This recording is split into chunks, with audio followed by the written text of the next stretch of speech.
Hi guys, tonight we slip back in time to a world of frozen fields and crooked cottages, where the smoke from peat fires curls into the grey December sky. You can almost feel the chill bite your fingertips as you pull your cloak tighter. Snow clings to the thatched roofs, turning every hut into a sugar-dusted loaf.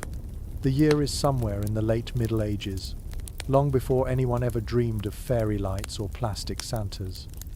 Out here, on the edge of the known world, Christmas means something far deeper and rougher. It smells of roasting meat, damp straw, and smoke-stained wool. You probably wouldn't survive this winter, but let's imagine you do. So, before you get comfortable, take a moment to like the video and subscribe, but only if you genuinely enjoy what I do here. And if you can, tell me in the comments where you're listening from and what time it is for you. Now, dim the lights. The first breath of morning is sharp enough to sting. You trudge down a muddy lane that crunches beneath a thin crust of ice.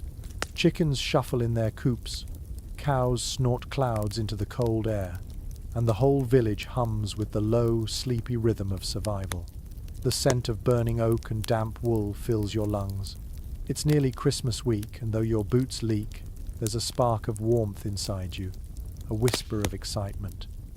This is the one time of year when even the poorest souls get to taste something close to joy.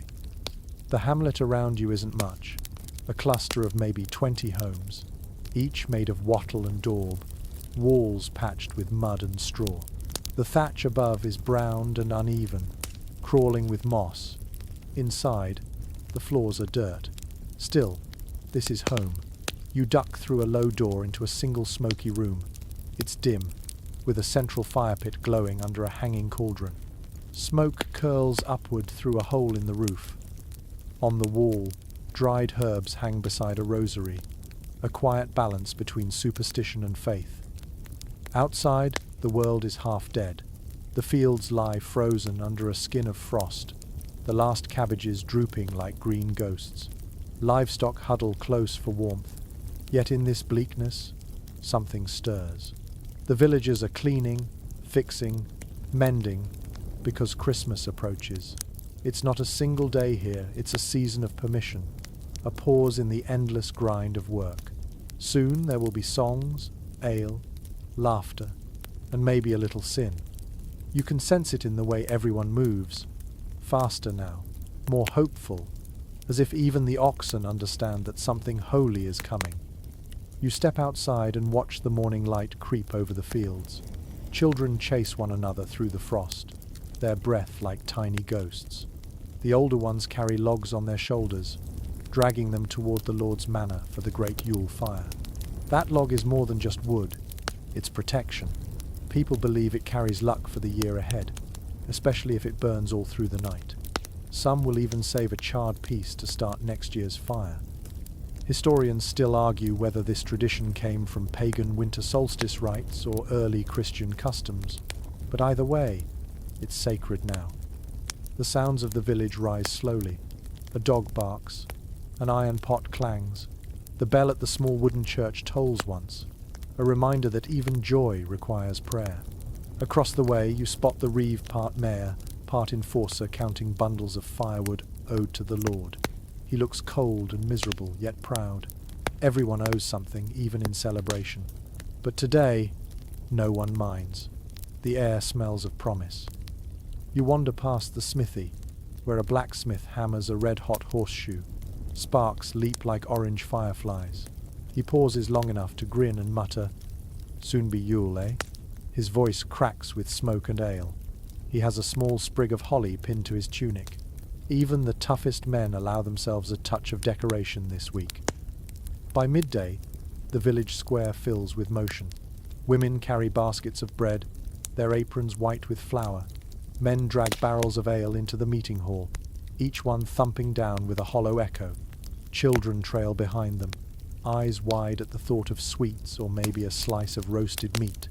A stray goose wanders through the crowd, pecking at crumbs. It's chaos, but cheerful chaos. You realize that for once, no one is working for a lord or tithing to a church. They're working for themselves, for their neighbors. There's a particular smell that defines this time of year. Smoke, fat and pine. Someone's burning green wood, and the crackling fills your ears. You glance up at the sky, flat grey, heavy with snow, and feel oddly peaceful. The year is ending, and so is the long stretch of hunger. You don't think about next year's taxes or bad harvests. Not tonight. Tonight, you think about warmth, song, and the hope of meat. A group of boys run past, dragging a makeshift sled built from a broken barrel and some rope. They shout something about catching the Yule pig, laughing as they tumble into the snow. The sound makes even the old folks smile. It's rare to hear laughter in the dead of winter, and it carries through the air like music. Later, as dusk settles, the cottages glow from within. Candlelight flickers through oiled parchment windows. You duck inside one and find a family gathered near the hearth. The father mends a wooden stool. The mother kneads dough, and the eldest daughter hums an old tune that might be centuries older than Christ himself. Some say it's a pagan song dressed in holy words. Historians still debate whether early churchmen banned or blessed such carols. Either way, no one here is thinking of heresy. They're thinking of dinner. The evening grows darker, colder. The smell of stew fills the air. Outside, snow begins to fall again, soft and silent, coating everything in a fragile peace. You sit by the fire, the crackle lulling you into a drowsy calm. The mother ladles out broth thick with onions and barley. She sets a wooden bowl in your hands. You sip. It's hot, salty, simple, and perfect. Around you, the family talks in low voices about the week ahead. The church service, the feasting, the games. Even the grandmother, wrapped in wool and age, smiles at the thought of dancing. You glance out through the tiny window. The moon has risen, pale and enormous, shining down on the frozen fields. Somewhere beyond them, wolves howl, faint and distant, but inside, it's warm. You can almost forget that this is a hard world, a world where hunger and sickness wait just beyond the door. For now, there's peace, and tomorrow there will be joy. The fire pops. A log splits, sending up a shower of sparks. Someone laughs softly. Someone yawns. You close your eyes and let the warmth sink into your bones. Outside, the snow thickens, muffling every sound until the whole village feels like it's sleeping under a blanket of white. In the stillness, you understand why this festival matters so much. It's not about gifts or kings or miracles. It's about survival and the strange, stubborn joy of being alive when the world feels like it's ending. You wake before dawn, though it hardly feels like morning. The sky is still the colour of soot, and the cold bites harder than before. A rooster cries somewhere beyond the cottages, its voice cracking in the frost. This is the season of Advent, the waiting time before the great feast, and every villager feels its slow, hungry pull. You pull your cloak close and step outside. The air tastes sharp, metallic almost, and each breath sends a ghost of vapour into the dark. The church bell rings once, a dull note that rolls across the frozen fields. It is not a summons for work, but for prayer. The priest believes that every soul must prepare for Christmas with quiet thought and empty stomach. You have been fasting, as all must, though your belly grumbles its protests. Advent is supposed to teach patience, humility, and faith, but to you, it feels mostly like cold fingers and thin broth. Even so, there's a strange comfort in the shared hunger. Everyone around you looks the same, lean, tired, hopeful. By day, they work in the same icy fields. By night, they kneel in the same dim chapel, whispering prayers into the cold. Inside the little church, candles flicker against the rough wooden walls. The wax runs like tears down iron holders. You kneel on straw that crunches softly beneath your knees. The priest's Latin rolls through the air, low and steady, words you do not understand but somehow feel in your bones. He speaks of light returning to darkness, of faith tested by frost. It sounds like poetry, though he probably means it as warning. After the service, you shuffle outside with the others. The sun has not yet risen, but there is a faint silver glow at the horizon. You notice how the older women carry their rosaries like talismans, while the young men sneak glances at them, already thinking of the dances to come.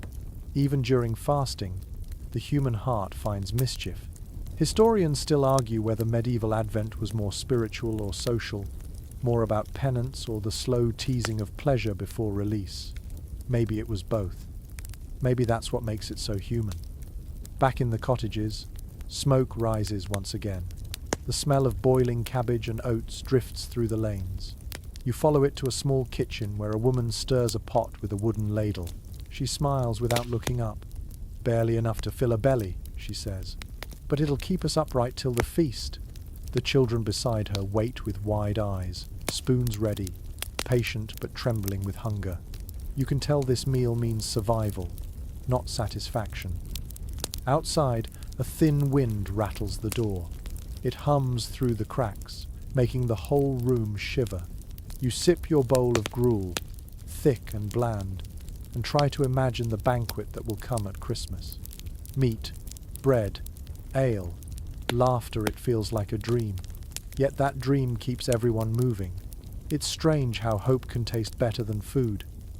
In the afternoons, the village slows. There is little work to do now that the fields sleep. Some men mend tools. Others patch their roofs or carve small toys from scraps of wood. The women weave and spin, humming hymns that sound older than the church itself. Occasionally, someone tells a story of miracles of saints who healed the blind, or of shepherds who saw angels. A few still whisper of things less holy, of fairies that hide in the winter woods, or spirits that visit cold hearths.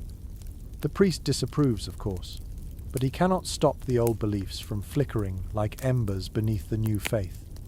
One evening, the priest himself visits the cottages. He carries a small lantern and speaks softly about repentance. He tells each family to keep their hearts pure, to confess before the holy day arrives. He is gentle but watchful, his breath steaming in the lamplight. When he leaves, the room feels quieter, heavier. Yet as soon as his footsteps fade, someone chuckles and breaks the silence. Pure hearts, eh? He'd better start with his own. Laughter ripples through the room, small and rebellious. Later, you walk through the village again. Frost glitters like powdered glass on every roof. The air is still, almost sacred. You pass the church, where a single candle burns in the window. Inside, the altar gleams with new cloth, embroidered by the women in secret hours.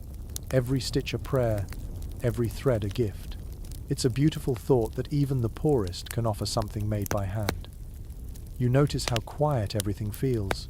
The usual noise of the blacksmith's hammer, the chatter of gossip, even the dogs barking, all subdued.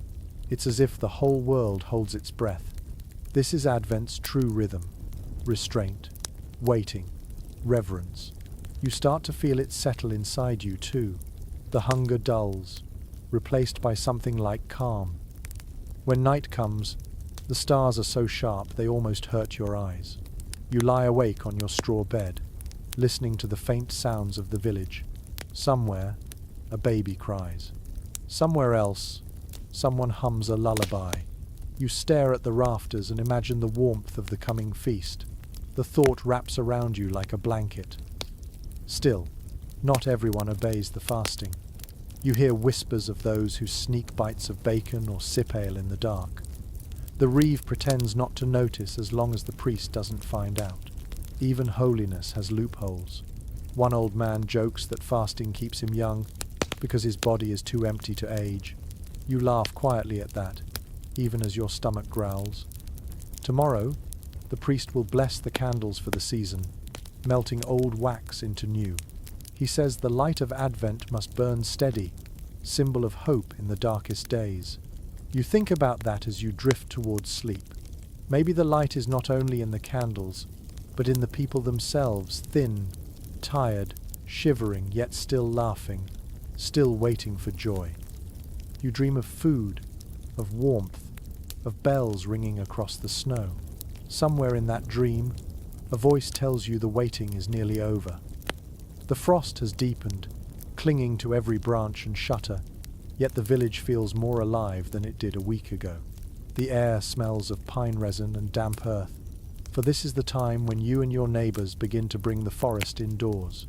Evergreen branches hang from doorways, woven into wreaths and garlands. The world may be asleep under snow, but inside each home, green life creeps back in. You carry a bundle of ivy and holly through the lane, your hands sticky with sap.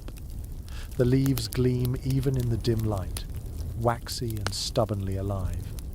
In the middle of December, that feels like a small miracle. According to surviving parish records, villagers in England, France and Germany all decorated their cottages with evergreens during this season, long before such things became symbols of Christmas trees. The greenery reminded everyone that life could outlast winter. The women choose the ivy because it clings, twisting itself into anything it touches, a quiet emblem of endurance. The men prefer holly for its red berries, proof that beauty can bloom in hardship. The prickly leaves also serve a practical purpose, hanging over doorways to keep out wandering spirits, or so the stories go. One curious little custom you notice is that the holly brought in by a man must be matched with ivy brought in by a woman. Otherwise, the coming year will tilt toward misfortune. Children laugh as they drag in more branches, faces red from the cold. Some of them hum the same simple tune, a winter chant passed down through generations. No one remembers who taught it first, or even what it means, but the melody carries a feeling of comfort older than any sermon. Researchers continue to puzzle over whether these folk songs began as Christian hymns or as fragments of pagan ritual that the church quietly allowed to survive. Either way, they warm the cold air with sound. You step into one of the cottages to help hang the garlands. Inside, the heat of the hearth wraps around you. The scent of pine mingles with that of baking bread. Smoke curls lazily toward the rafters, tracing lines across the low ceiling. The walls are dark and rough, yet the greenery transforms them, a soft shimmer of life against soot and mud. A small wooden cross sits above the door, draped now with ivy. It looks both humble and holy. A grandmother adjusts a bunch of mistletoe over the hearth. She gives you a sly look and says, "If you stand beneath it, you'll owe someone a kiss." You laugh, though your cheeks burn. She winks. That custom may not be as old as she thinks, but people cling to it all the same. Chroniclers of the time describe how mistletoe carried mixed feelings. Sacred to the old druids, suspicious to the priests, yet irresistible to the young. Even in an age of fasting and prayer, affection finds its loopholes. As evening settles, you step outside again. The snow has begun to fall lightly, soft flakes glowing in the firelight from cottage windows. Every doorway gleams with green, every lintel bristles with holly.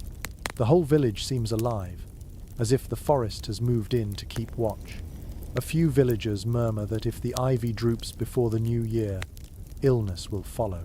Nobody wants to test it, so the plants are watered with melted snow. In the center of the village, the priest passes by, his cloak heavy and damp. He stops to inspect the decorations, frowning at the mistletoe but nodding at the holly. "Keep it clean of superstition," he warns softly, though his breath smells faintly of ale. The villagers nod and smile, but when he turns away, they quietly add another sprig of ivy to the church door. It is said that even priests, after enough years here, stop fighting the forest. A delightful oddity from the time says that some villagers whispered to their plants at night, asking them to guard the home from evil. Whether prayer or spell, no one can say, but every leaf seems to listen. In a world where storms could take your roof and sickness could steal your child, a whisper to the greenery felt harmless, maybe even wise. Later that night, the fire burns low. You lie on your straw bed watching shadows from the holly branches dance across the wall. The flickering leaves cast tiny claw shapes that sway with the draft. You imagine they are little guardians, keeping the frost from crawling too deep into your bones. Somewhere outside, an owl calls, slow and distant. The sound echoes through the stillness. Most medieval accounts agree that these small rituals gathering green, hanging holly, singing old tunes, were as important as the great feast itself. They brought life into places where life had vanished. To touch something living in midwinter was to believe, for a moment, that spring would return. You fall asleep to the smell of pine and ash, the crackle of the last burning log fading into silence. The house creaks as it cools. A faint glow lingers where the fire had been. You think about how strange it is that centuries later, people will still be doing the same thing, bringing trees indoors, hanging garlands, filling rooms with green when the world outside lies white and dead. Maybe that's the real miracle of Christmas, not the feast or the gifts, but the stubborn refusal to let the dark have the final word. The morning sun is pale and cold, glinting off the layer of frost that covers everything like glass. Your breath rises in clouds as you join the others outside the cottage.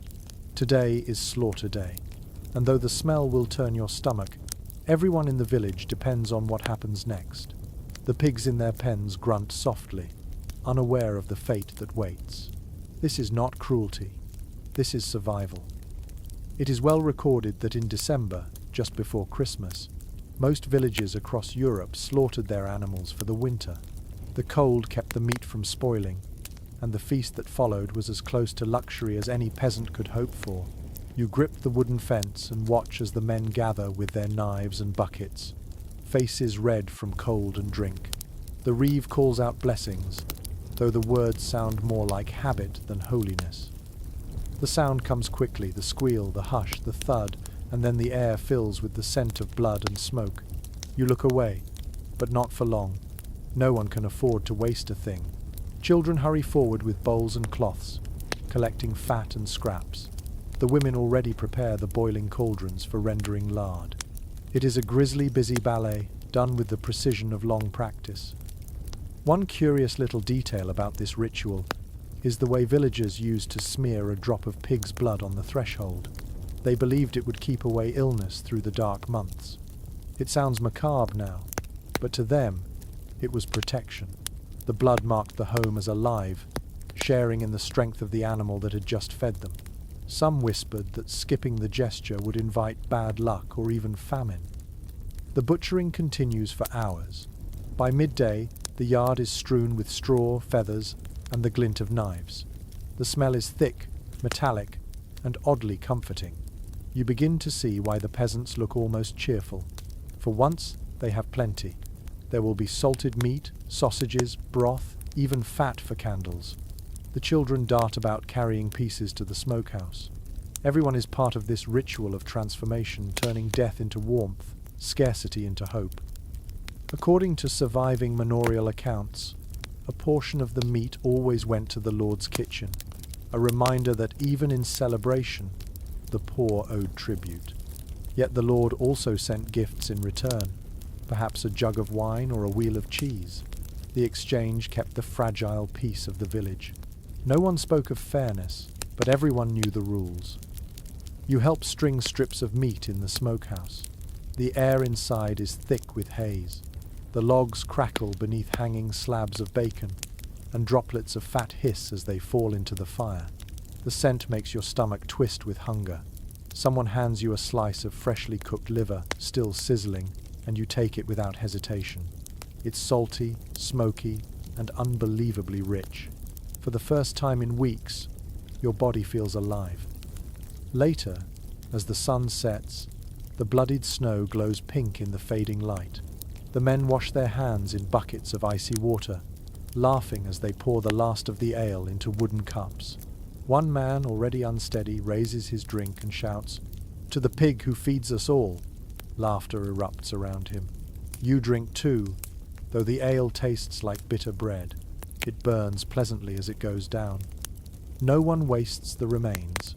The hide will be scraped and dried for shoes, the bones boiled for broth, the fat turned into soap and candles. Even the bladder finds a purpose tied off and dried. It becomes a toy ball for the children. It's oddly touching to see a toddler kicking something that was part of dinner only hours ago.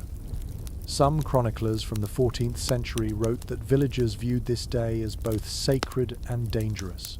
Blood called blessings, but it could also call trouble if spilled carelessly. To spill it on church ground was a curse. To spill it on frozen soil was fortune. Even centuries later, no one fully understands where that belief came from, though scholars suggest it may have roots in ancient harvest rites. As night falls, you follow the others into the main hall, where the first small feast begins. A pot of stew bubbles on the hearth, thick with meat and onions. The room glows with light from tallow candles, their sweet, greasy scent mixing with the steam. Children curl up by the fire, too full to talk. The older folk hum softly, the tune slow and soothing. A researcher once remarked that this day, the day of the slaughter, captured the entire contradiction of medieval life: brutality and gratitude, faith and fear, death and renewal.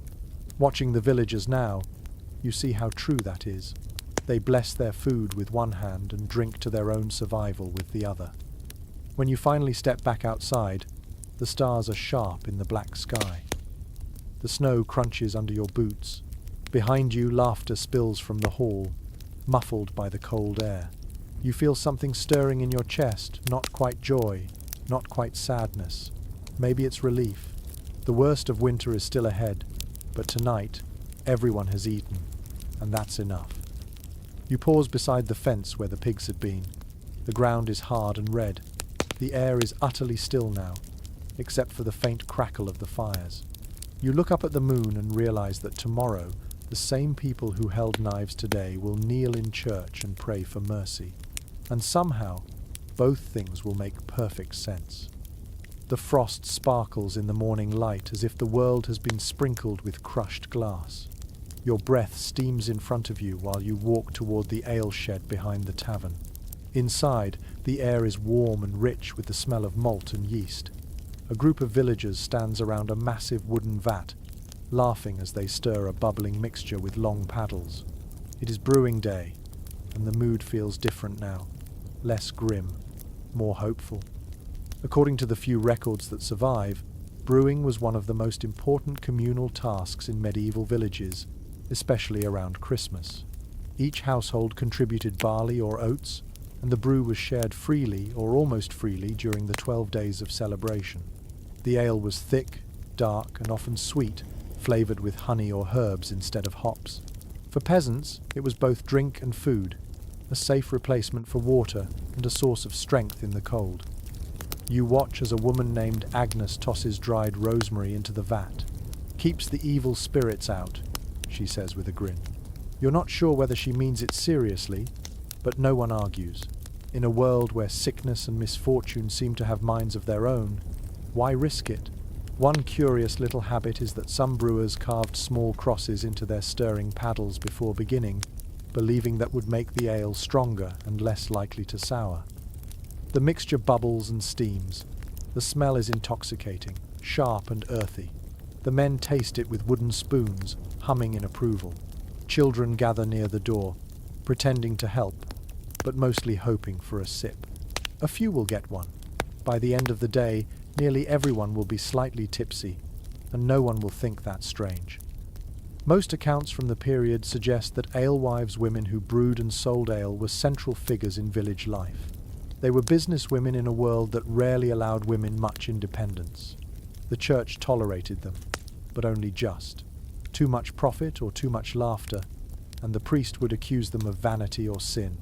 Some historians can't quite agree on whether these women were seen as respected providers or suspicious figures walking too close to witchcraft. Either way, everyone depended on them. The process is slow. Barley must soak, boil and cool before it's strained. You help carry heavy buckets of water from the well, your arms aching. Each bucket steams in the freezing air. The smell grows richer, heavier, almost sweet. Someone begins to sing a rough, rhythmic tune about St. Nicholas and his ale-loving monks. Soon everyone joins in, stamping their boots to the beat. It's not a hymn exactly, but it feels like one. Inside the tavern, the first barrels from last week's brew are already being tapped. The floor is packed with villagers. Smoke from the fire rolls across the beams, and the laughter bounces off the walls. A fiddler plays in the corner, his fingers red from cold. You find yourself swaying to the rhythm, the warmth of the ale spreading through your chest. One charming superstition says that if the first drop of new ale spills on the floor, it must be left there for luck. To mop it up would insult the spirit of the drink. So, naturally, someone knocks over a cup on purpose, laughing as it splashes across the stones. The priest pretends not to notice. As the day darkens into evening, the villagers share jugs around the tables. They toast to the harvest, to their animals, to the babies born, and the old ones lost. Each toast feels like a small prayer dressed in laughter. According to local chronicles, this mixture of devotion and drunkenness was a constant source of frustration for the clergy. Yet even bishops admitted that a Christmas without ale was hardly Christmas at all. You lean against the wall, cup in hand, feeling the warmth creep into your limbs. Outside, snow falls again, soft and soundless. The fire crackles. Someone begins another song, this one slower, about a sailor who trades his soul for a barrel of beer.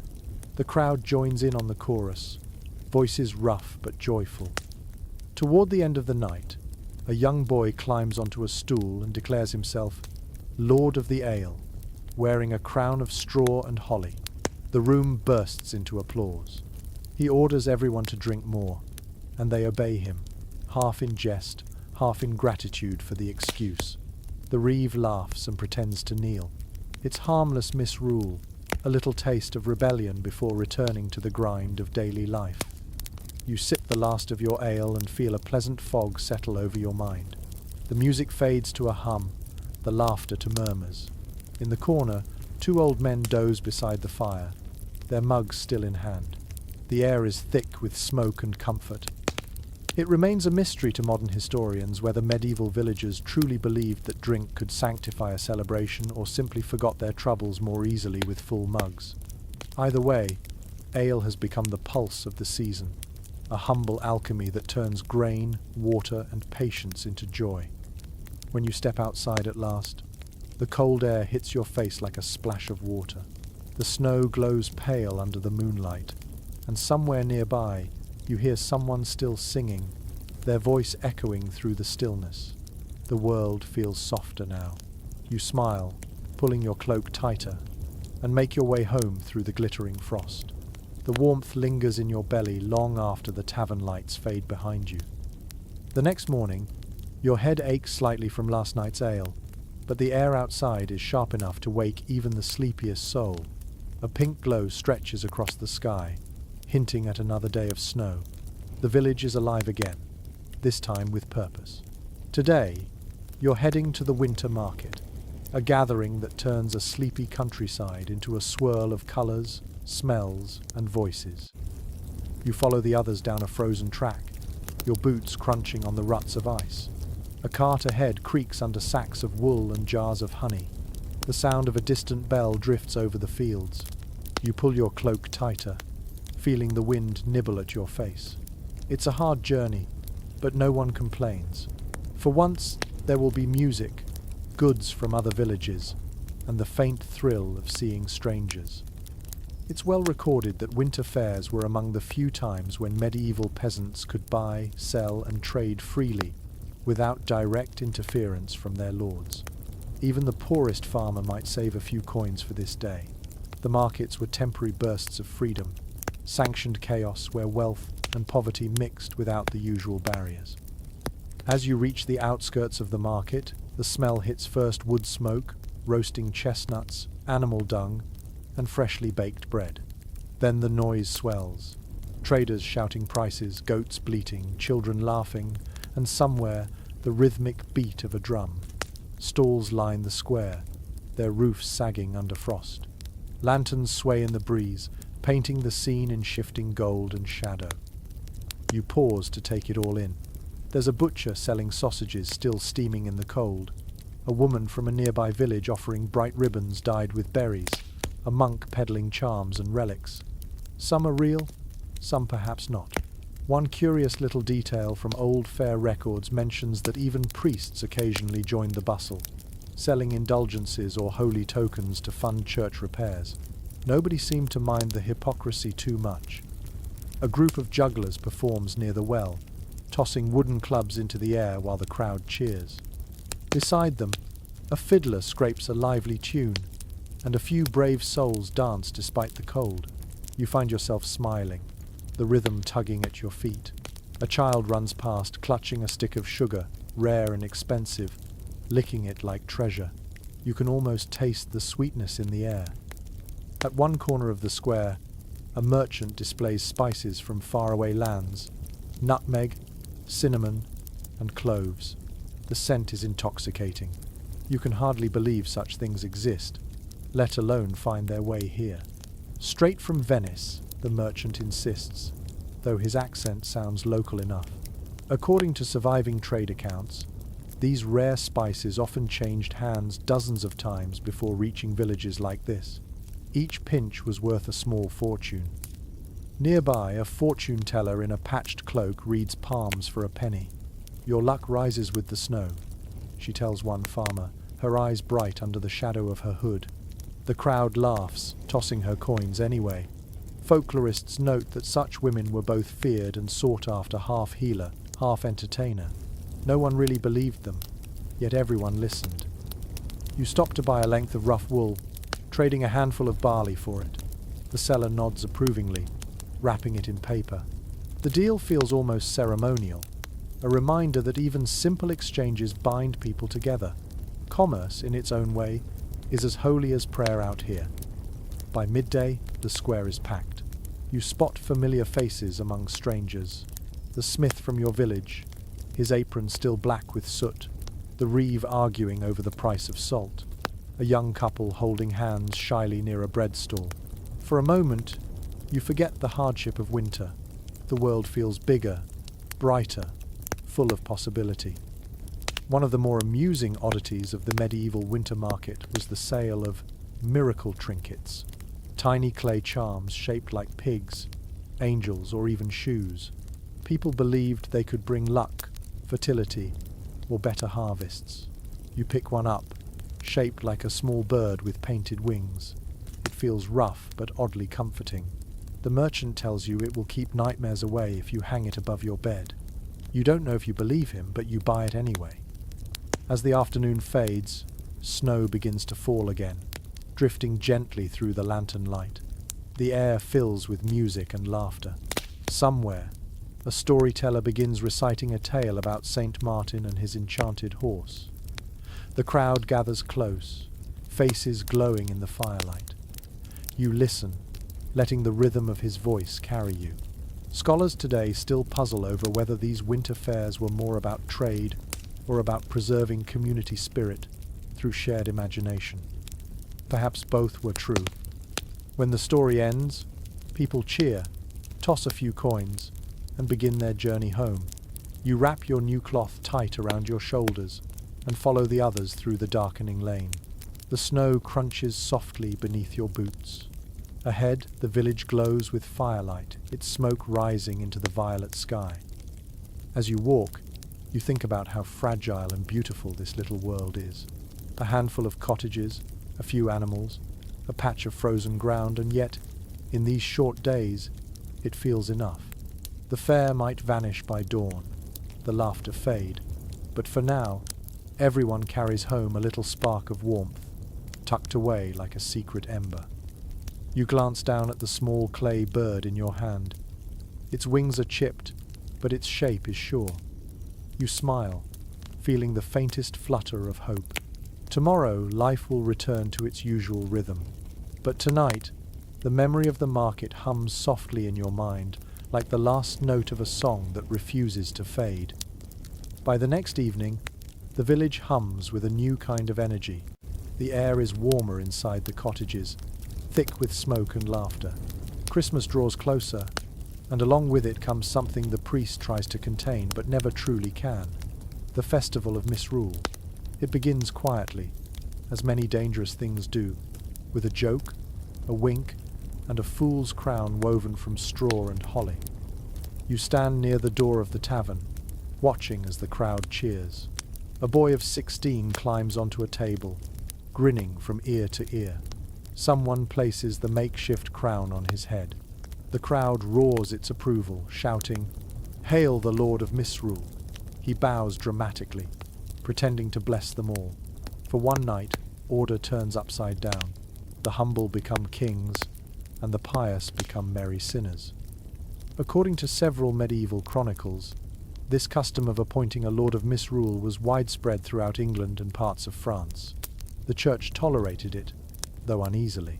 Priests called it a release valve for the poor, a way to let chaos breathe before returning to obedience. Still, it often got out of hand. The line between harmless play and real rebellion was thin as thread. You make your way inside. The tavern is packed, the smell of ale, sweat, and firewood wrapping around you like a heavy cloak. The tables are crowded with villagers, their faces flushed with drink. The newly crowned lord stands on the bench, his voice booming above the noise. "By the power of nonsense I command laughter," he cries. The crowd obeys with cheers that rattle the walls. A rather strange little custom unfolds next.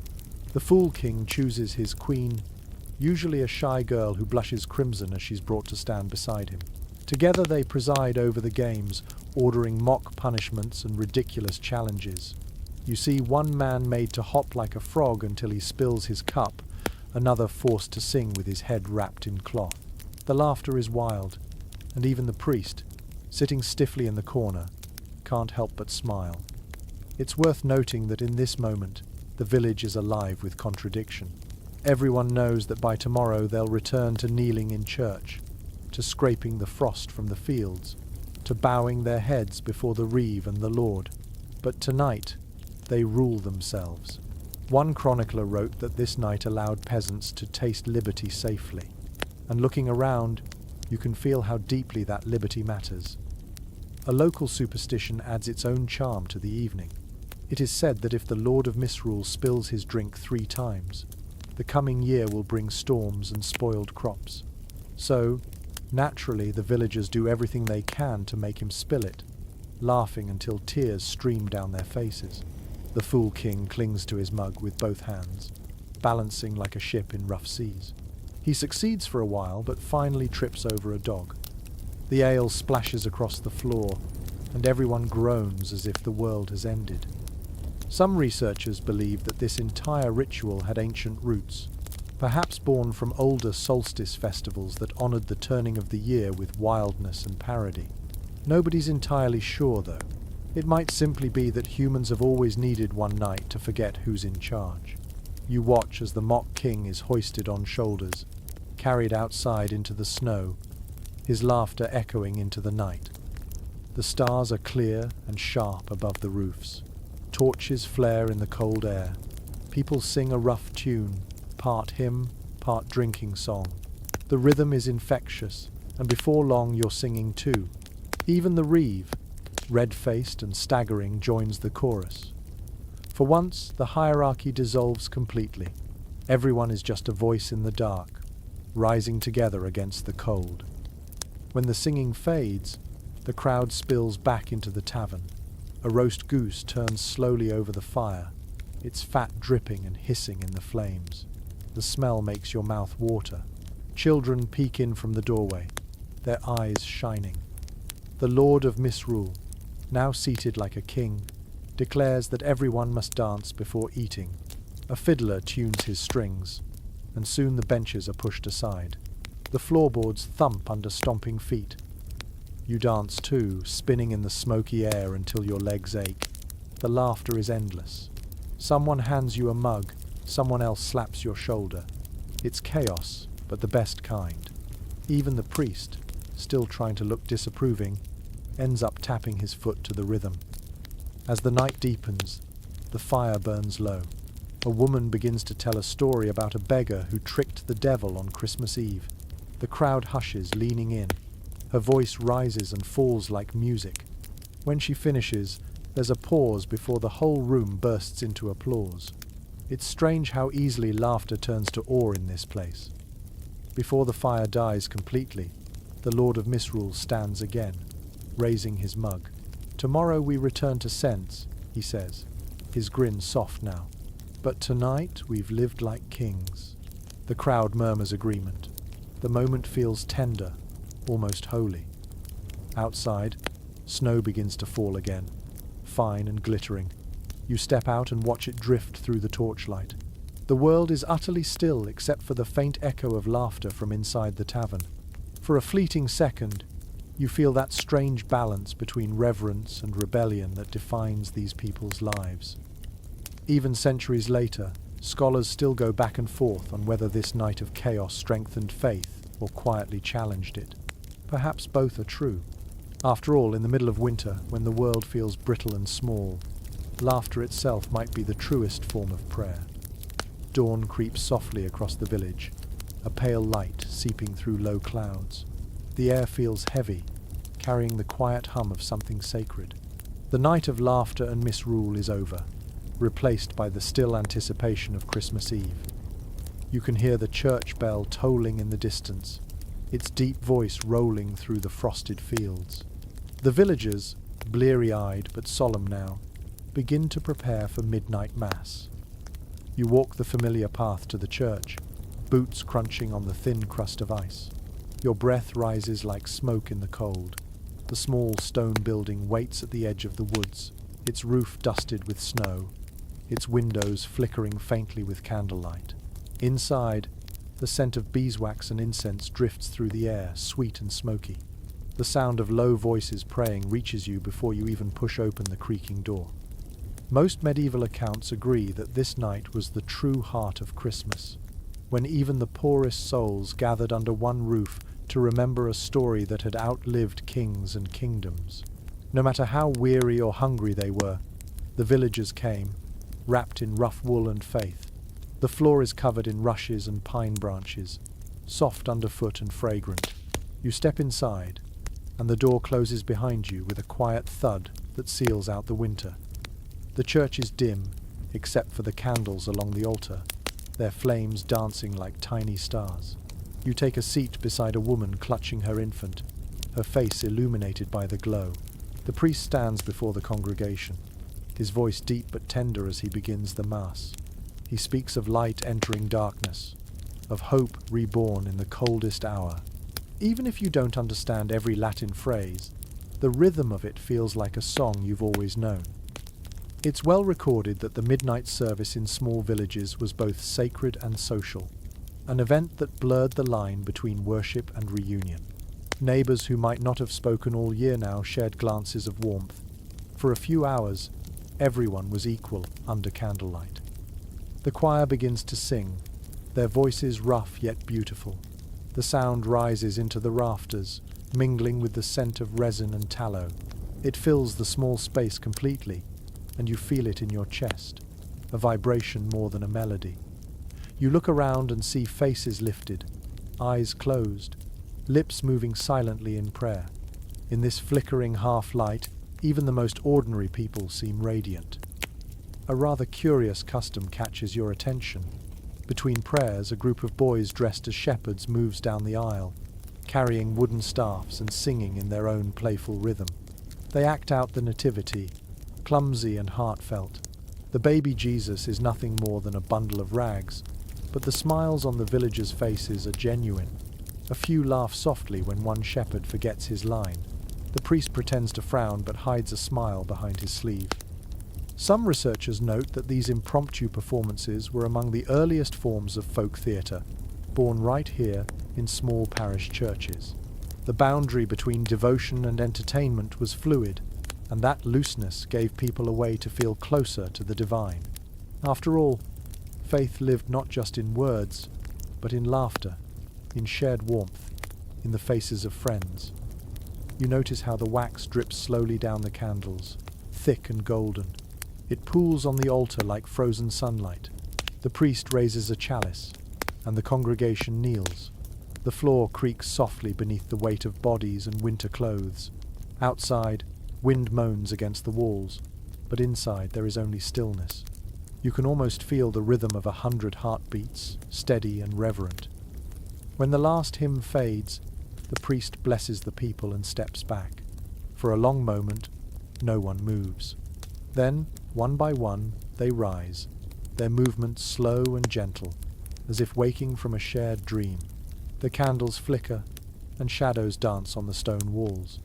You find yourself staring at one candle that burns brighter than the rest, its flame tall and straight, defying the draught that slips through the door. A charming belief from old folk tradition says that if a candle burned cleanly through midnight mass, the family who lit it would have peace all year. If the flame guttered out, misfortune would follow. You notice several people glancing nervously at their candles, holding their breath each time the wind stirs. One woman quietly cups her hands around hers, whispering a prayer. The service ends, and the villagers step out into the cold night. The sky is black velvet, strewn with stars so clear they seem almost close enough to touch. Someone begins to hum softly, a carol that carries through the silence like a lullaby. You join in, your voice low. The sound blends with the crunch of feet on snow, the faint jingle of a donkey's harness, and the distant bark of a dog. Nobody's entirely sure when the first Christmas carols truly began, though some chroniclers credit the 12th century. What matters here is that the music endures. It turns the night into something tender and infinite. As you walk back to the village, your fingers ache from the cold, but your heart feels lighter. You think of the shepherd boys and their crooked staffs, the candle that refused to die, the faces glowing like embers in the half-dark. The world outside might be frozen, but inside, something new has been kindled. When you reach your cottage, the fire has burned low, leaving only red coals. You stir them gently, watching the sparks rise. The room smells faintly of pine and smoke. You sit on your straw bed, listening to the faint echo of the church bell far away. Its rhythm slows, softer each time, until it fades completely. The village sleeps, the stars hold steady, and in the hush that follows, you feel the quiet joy of being alive in the very heart of winter. By the time the first pale light of Christmas morning spreads across the horizon, the village already stirs. The smell of roasting meat drifts through the frosty air, thick and inviting. Smoke curls from every chimney, rising lazily toward a sky that promises snow. You step outside, the cold biting your nose, and see people bustling from cottage to cottage, carrying baskets covered with cloth.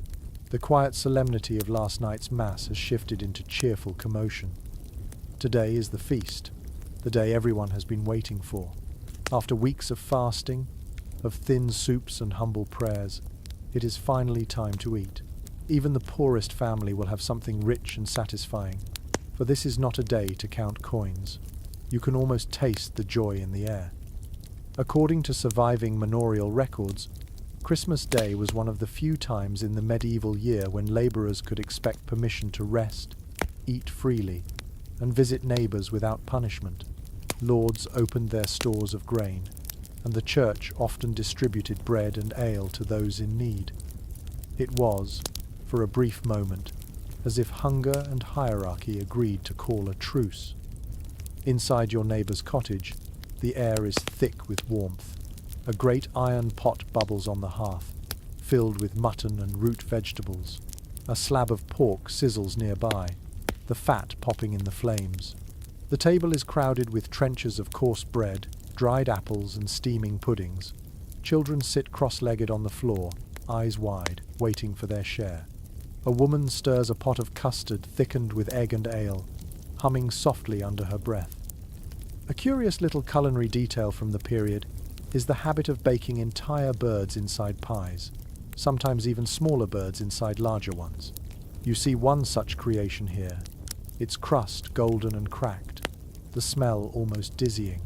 The baker insists it will bring luck for the coming year if shared evenly among all present. Nobody dares take the largest slice. The feast begins slowly, with a prayer of thanks. Then comes the noise of knives against plates, the laughter of full mouths, and the low rumble of satisfaction. You tear a piece of bread, dip it in broth, and taste the deep, smoky richness of the meat. It feels almost holy to eat this much after so long without. Children dart around, their cheeks flushed from heat and excitement. One boy sneaks an extra sausage and earns a mock scolding from his mother. The room smells of pepper and smoke, and everywhere you look, Faces are glowing. For a moment, you forget that most of these people will go hungry again by spring. For now, everyone is rich. According to one 15th century account, even the humblest Christmas table would try to mimic that of the nobility, at least in spirit. There might be spiced wine instead of mead, a wreath of holly on the table, or a single fine dish placed at the center for show. You see the same effort here. Someone has draped their tablecloth with a scrap of embroidered linen borrowed from the church, and everyone pretends not to notice. A peculiar superstition floats around the feast. The first person to spill salt, they say, will have misfortune before next year's harvest. So when a small pouch tips over, every hand reaches to steady it at once. The laughter that follows breaks the tension, but the pouch is tied tighter after that. Halfway through the meal, the door opens, and the parish priest steps inside, brushing snow from his cloak. The crowd quiets respectfully as he raises his hand in blessing. He accepts a cup of ale and takes a long drink before smiling. "A fine meal," he says, "and well deserved." His tone softens, and for a moment he looks less like a man of God and more like one of them. Later, when the tables are cleared, the men gather near the hearth to drink while the women exchange gossip by the window. Someone begins a song about the three kings who followed the star. The melody is uneven, but heartfelt. You join in quietly, feeling your voice blend with theirs. The song fills the small room like a second fire. It remains uncertain among historians whether the tradition of sharing food with strangers on Christmas originated from genuine charity or from obligation to the church. Whatever the truth, generosity feels natural here. As the night deepens, you see families carrying plates of leftovers to their elderly neighbors. Children wrap bits of bread in cloth for beggars who might pass through tomorrow. Kindness, like warmth, spreads best when shared. Outside, snow begins to fall again, thick and soft. The moon glows faintly behind the clouds, and the village looks almost enchanted. From every chimney, smoke drifts upward, carrying the smell of feasting into the night. Somewhere nearby, someone is laughing, a full, hearty sound that echoes off the frozen walls. You stand in the doorway, watching your breath mingle with the smoke. Your belly is full, your hands warm. The night feels endless and peaceful. Behind you, the fire crackles, and the soft murmur of voices continues like the sea. You think of all the winters that came before this one, and all the winters that will come after. For now, though, there is food, there is laughter, and there is light. The world, if only for a night, seems merciful. The fire from last night's feast still glows faintly in the hearth when you wake. The scent of roasted meat lingers in the air, mingling with the sweetness of cooling ale. Outside, the snow has deepened, muffling every sound, so that when you step into the lane, the whole village seems to breathe in silence. Then you hear it, a faint tune drifting from the tavern, the thin, reedy cry of a pipe. The day after Christmas is never quiet for long. You follow the music to the square, where a fiddler stands stamping his boots to keep warm. Around him, a few villagers dance in slow circles, their laughter rising in small bursts of steam. It's said in several medieval diaries that the days after Christmas often became more joyful than the feast itself, as work was still forbidden and drink still plentiful. People found excuses to keep the fires burning and the songs flowing. Inside the tavern, benches are pushed aside to make space for music. The walls are stained with smoke, the beams hung with sprigs of dried holly. Someone beats a drum made from stretched animal hide, the sound echoing off the low ceiling. A woman sings a tune about a ship sailing through frozen seas to find the newborn Christ. Her voice is rough, steady, and somehow more powerful for it. According to a parish record from Norfolk, villagers would spend the second and third days of Christmas visiting one another's homes, sharing what food or ale remained. They called it keeping the feast alive. You can see that same spirit here. Each time someone enters, the crowd cheers, and another mug is filled. No invitation is needed, only the willingness to sing. One curious custom unfolds near the fire. A group of boys forms a circle, each holding a wooden spoon. In the center sits a pot of hot ale laced with spices. They take turns dipping their spoons, but one must pretend to be asleep while another tries to steal his share. When the sleeper catches the thief, the punishment is to sing a carol alone. The laughter that follows is as warm as the drink itself. In a corner, two older men carve flutes from hollow reeds, their fingers working with surprising delicacy. They hand one to a little girl, who blows a shy note that squeaks and makes everyone laugh. The sound fills the room like sunlight. One man says that making music keeps the bad spirits from settling too close to the fire. Whether he means spirits of the dead or just the kind that hide in ale barrels, no one asks.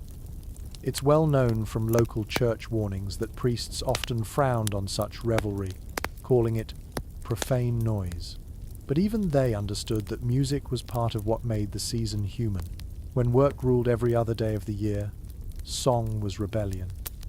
A charming oddity from northern villages tells that musicians who played on Street Stephen's Day had to begin their tune with their backs to the door, or else the music would call in the wind. Here, the fiddler obliges, bows scraping fast as snow swirls outside. His shadow leaps wildly across the wall, thin and long like a ghost caught dancing. The hours pass in a blur of rhythm and laughter. A woman claps in time while stirring a pot of broth, her spoon keeping the beat. A boy stamps his feet beside her, mimicking the fiddler's rhythm. Soon, even those too tired to dance sway where they sit. The air grows thick with heat and smoke, but no one minds. This is warmth earned by joy. Some historians suggest that these gatherings were more than celebration.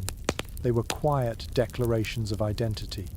Music reminded the poor of who they were together, a single heartbeat against the silence of winter.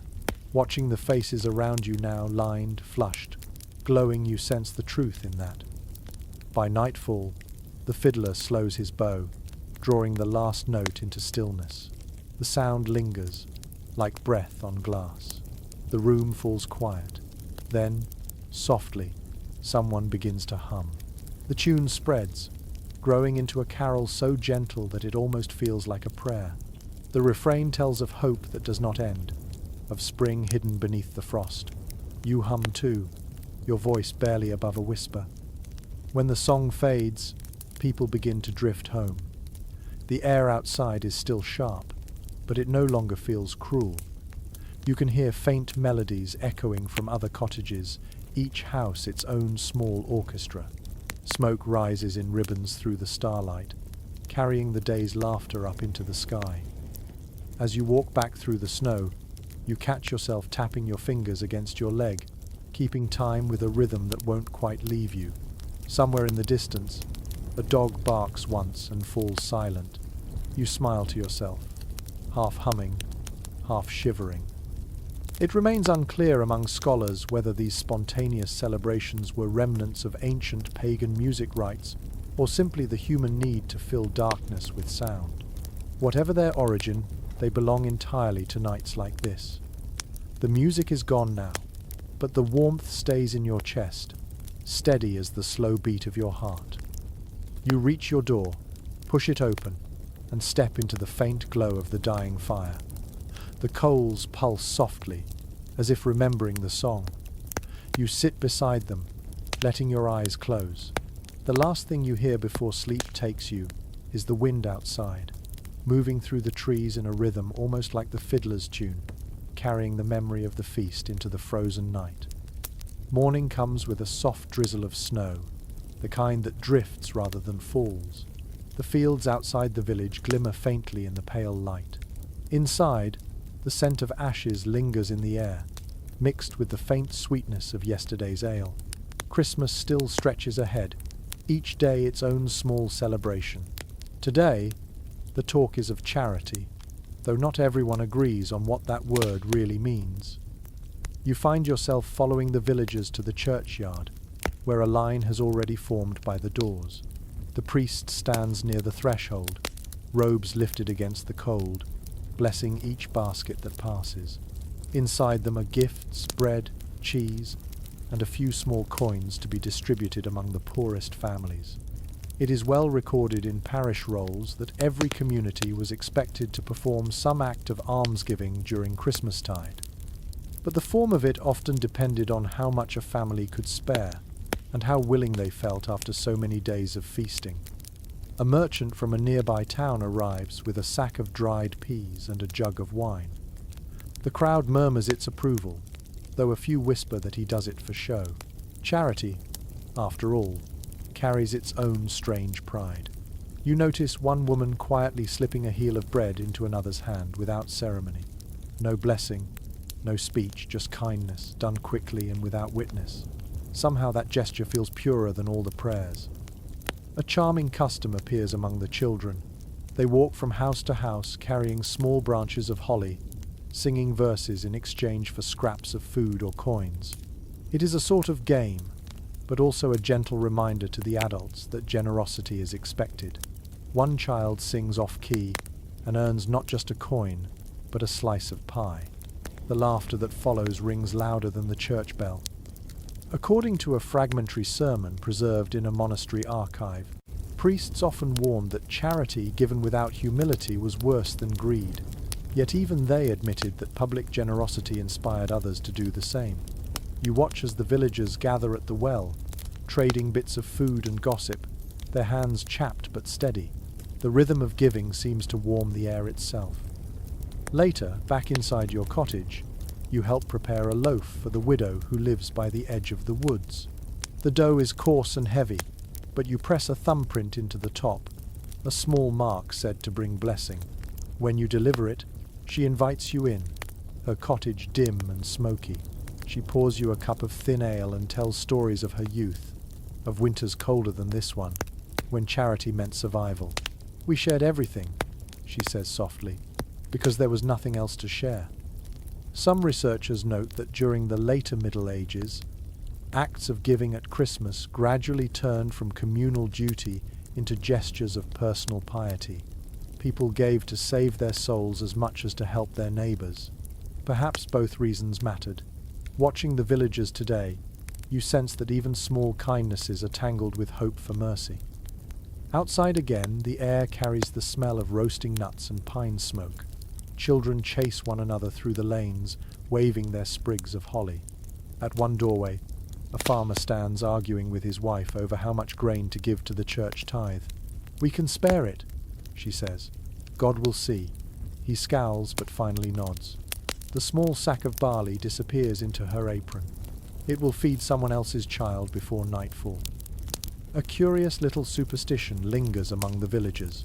Anyone who refuses to give on Christmas week will find their bread turning mouldy by New Year. The baker swears it happened once to a miserly man, though no one remembers exactly who. True or not, the story works. Even the stingiest hands loosen when reminded. As evening falls, the priest returns to bless the remaining food. His breath fogs in the cold air as he speaks of the Magi who brought gifts to the Christ child. The villagers bow their heads. Behind him, the church candles flicker, their light glinting off the brass of the altar. For a moment, the gold seems to melt into the shadows, as if heaven and earth have traded places. The last offering of the night comes from a young girl no older than 10. She places a tiny bundle wrapped in cloth at the priest's feet. Inside is a single wooden toy she carved herself, rough but careful. The priest hesitates, then kneels and touches her hand. "This," he says, "is the best gift of all." The crowd murmurs softly, and you feel something shift inside you, a warmth that has nothing to do with fire. When the ceremony ends, the people drift home through the snow. The wind has picked up, carrying their voices like threads of song. You walk slowly, watching the glow of windows appear one by one. Each cottage holds its own quiet feast, its own form of gratitude. It remains uncertain among historians whether these rituals of giving truly lessened suffering or merely softened its edges. But for those who live through winters like this, kindness is not an idea. It is bread, shared while it is still warm. Back inside your home, you sit by the hearth and watch the flame dance. You think of the widow, the girl with the wooden toy, the laughter of children singing for coins. Outside, the snow falls steadily, wrapping the world in silence. For a while, you imagine that silence is mercy, that the night itself gives something back. Then you close your eyes, and the sound of the fire becomes a heartbeat in the stillness. The sun struggles to rise through a pale mist, turning the sky the color of old linen. You hear laughter before you even open your door. Outside, children run through the lane, their boots splashing in the slush left by yesterday's snow. Their cheeks glow red from the cold, their voices high and bright. Today belongs to them. While the adults nurse mild headaches and tend slow fires, the young take over the village. You step out into the crisp air, watching as a group of boys chase one another with sticks dressed in ribbons. Each carries a small bag filled with scraps from the feast bits of bread, roasted apples, and hardened sugar. It is their day to play and perform, and no adult can tell them to stop. According to entries found in a few monastic records, the days between Christmas and the New Year were often ruled by children's games and mock rituals of boy bishops. Some even led processions in borrowed church robes, blessing the adults and collecting coins for their mischief. At the edge of the square, a handful of little girls are building what they call a holy stable. They stack bits of straw, twigs, and small stones into a miniature manger. One of them places a wooden doll inside, wrapped in a scrap of cloth. The others kneel, pretending to sing hymns. Their voices waver and drift, soft as birdsong. You smile, feeling your heart lighten. It's hard to tell where play ends and prayer begins. One curious custom takes shape as the children parade through the streets carrying baskets filled with ash and water. They knock on doors and chant, "Clean your hearth, clean your heart." The women laugh and drop coins or nuts into the baskets. If someone refuses, the children toss a pinch of ash on their doorstep, a small, harmless curse that everyone takes in good humour. A chronicler from Yorkshire once complained that these pestering children disrupted the solemnity of Christmastide, but judging from the joy in their eyes, the village would not have it any other way. The priest watches from the church gate, his expression torn between disapproval and amusement. "Too much laughter," he mutters, though he doesn't stop them. He knows that once the holy season ends, the play will vanish, replaced again by work, silence, and obedience. For now, let them rule their tiny world. By midday, the market square is alive with sound. A group of older boys stage a mock nativity, assigning each role with noisy debate. A rooster becomes an angel. A goat, reluctantly, becomes a shepherd. The performance is clumsy and hilarious. When one boy forgets his line, another improvises. Peace to all, even the reeve. The crowd bursts into laughter, and even the reeve, red-faced and smiling, tosses a coin at their feet. It's well documented in parish writings that children were often the heart of village celebration. While adults honoured saints and rituals, the young turned the season into something closer to wonder. Their games carried echoes of faith, but also the freedom to laugh at it. You notice that even the sternest elders soften as the day goes on. The sound of joy is difficult to resist. A rather curious detail from folklore says that on this day angels walk among the children, unseen but whispering ideas for mischief. Some mothers claim they can tell when a child is touched by the angel because their eyes gleam brighter, their laughter sharper. You look around and think the whole village must be blessed by those invisible visitors today. As evening falls, the laughter begins to fade into quieter sounds. The children gather by the churchyard, holding candles in small clay holders. They light them one by one, their faces glowing like lanterns in the dusk. Together they sing a simple carol about the Christ child sleeping in the cold. The tune is slow and haunting, carrying through the air like wind through bare trees.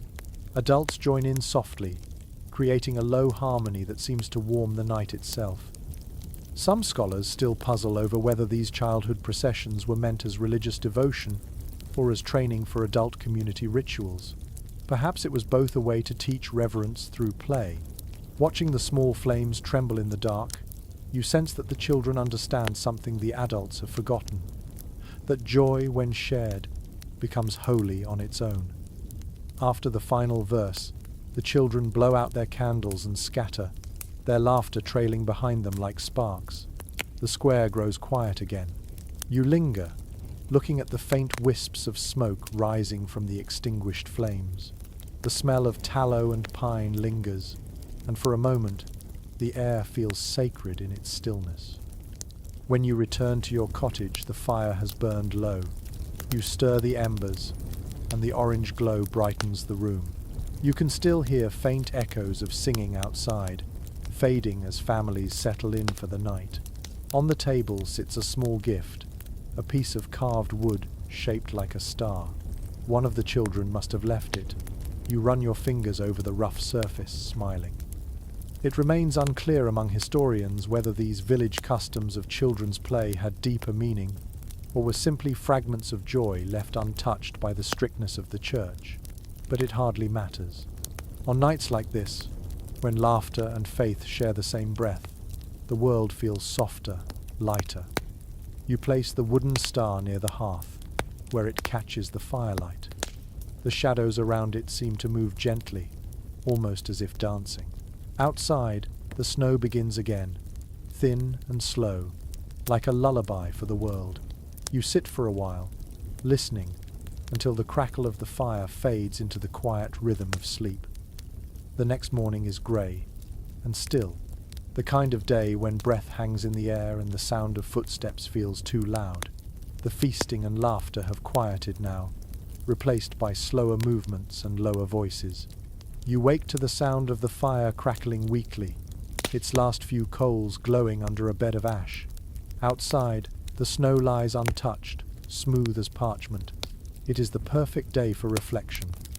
You make your way to the hearth, stirring the embers until a small flame takes hold. The light flickers across the room, catching the dried holly that still hangs above the door. Its red berries have darkened, but the leaves remain glossy. You remember how you hung them weeks ago, believing they would guard the house through winter. Looking at them now, you wonder whether it worked, or if their power lies only in the comfort of belief. After a quick meal of porridge and ale, you step outside. The world is silent except for the distant caw of crows. Villagers move slowly through the lane, wrapped in thick cloaks.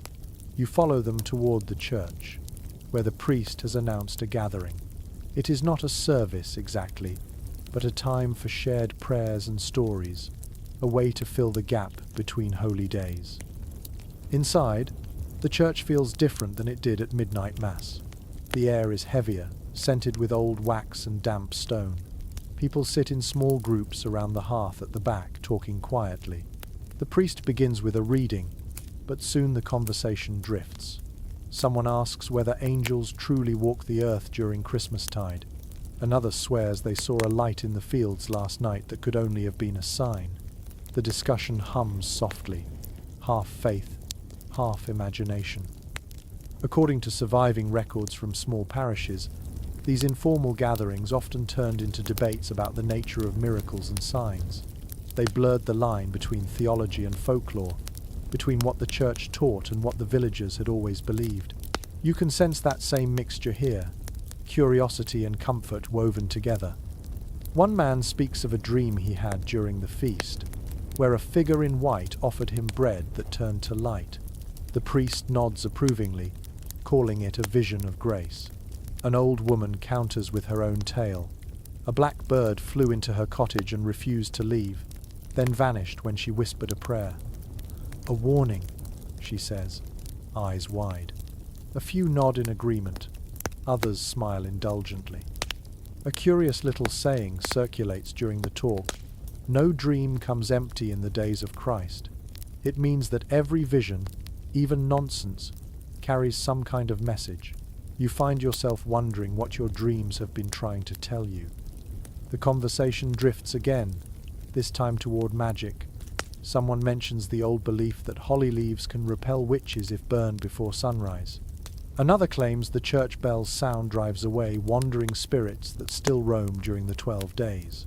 The priest frowns but doesn't interrupt. He knows better than to challenge traditions too openly. A scholar writing centuries later observed that medieval peasants often saw no contradiction between faith and folklore. To them, the world was alive with meaning, angels and ghosts, blessings and curses, all part of the same unseen tapestry.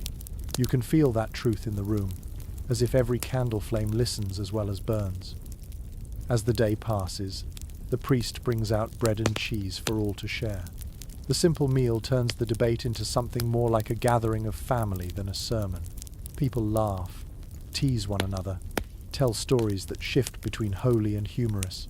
A man jokes that the Reeves donkey brays only at sinners, and everyone roars. Even the priest chuckles, though he mutters a quick prayer after. Outside, dusk falls early. The snow glows faintly blue in the fading light. The villagers step out into the cold again, their breath rising in small clouds. Some carry candles, others carry torches. The procession forms naturally, no command needed. They move together down the lane, singing softly. The carol is simple, a plea for warmth and mercy in the long winter. You join in, your voice trembling slightly in the cold air. When the song ends, the group disperses, each person heading home to their fire. The sound of doors closing echoes through the village, and soon the world is quiet again. You linger a moment, watching the last candlelight fade behind frosted windows. The sky is a deep, velvet grey. Somewhere above, the first snowflakes begin to fall. Some researchers say these mid-festival gatherings were a form of communal therapy, a way to weave faith into everyday survival. Whether that is true or not, you sense something healing in the act of coming together to wonder aloud. Even doubt feels safer when shared. You walk home slowly, your boots crunching softly in the snow. When you reach your cottage, the holly over the door rustles in the breeze, as if whispering a secret. Inside, the fire has died down again. You kneel to feed it new wood, watching the flames flare back to life.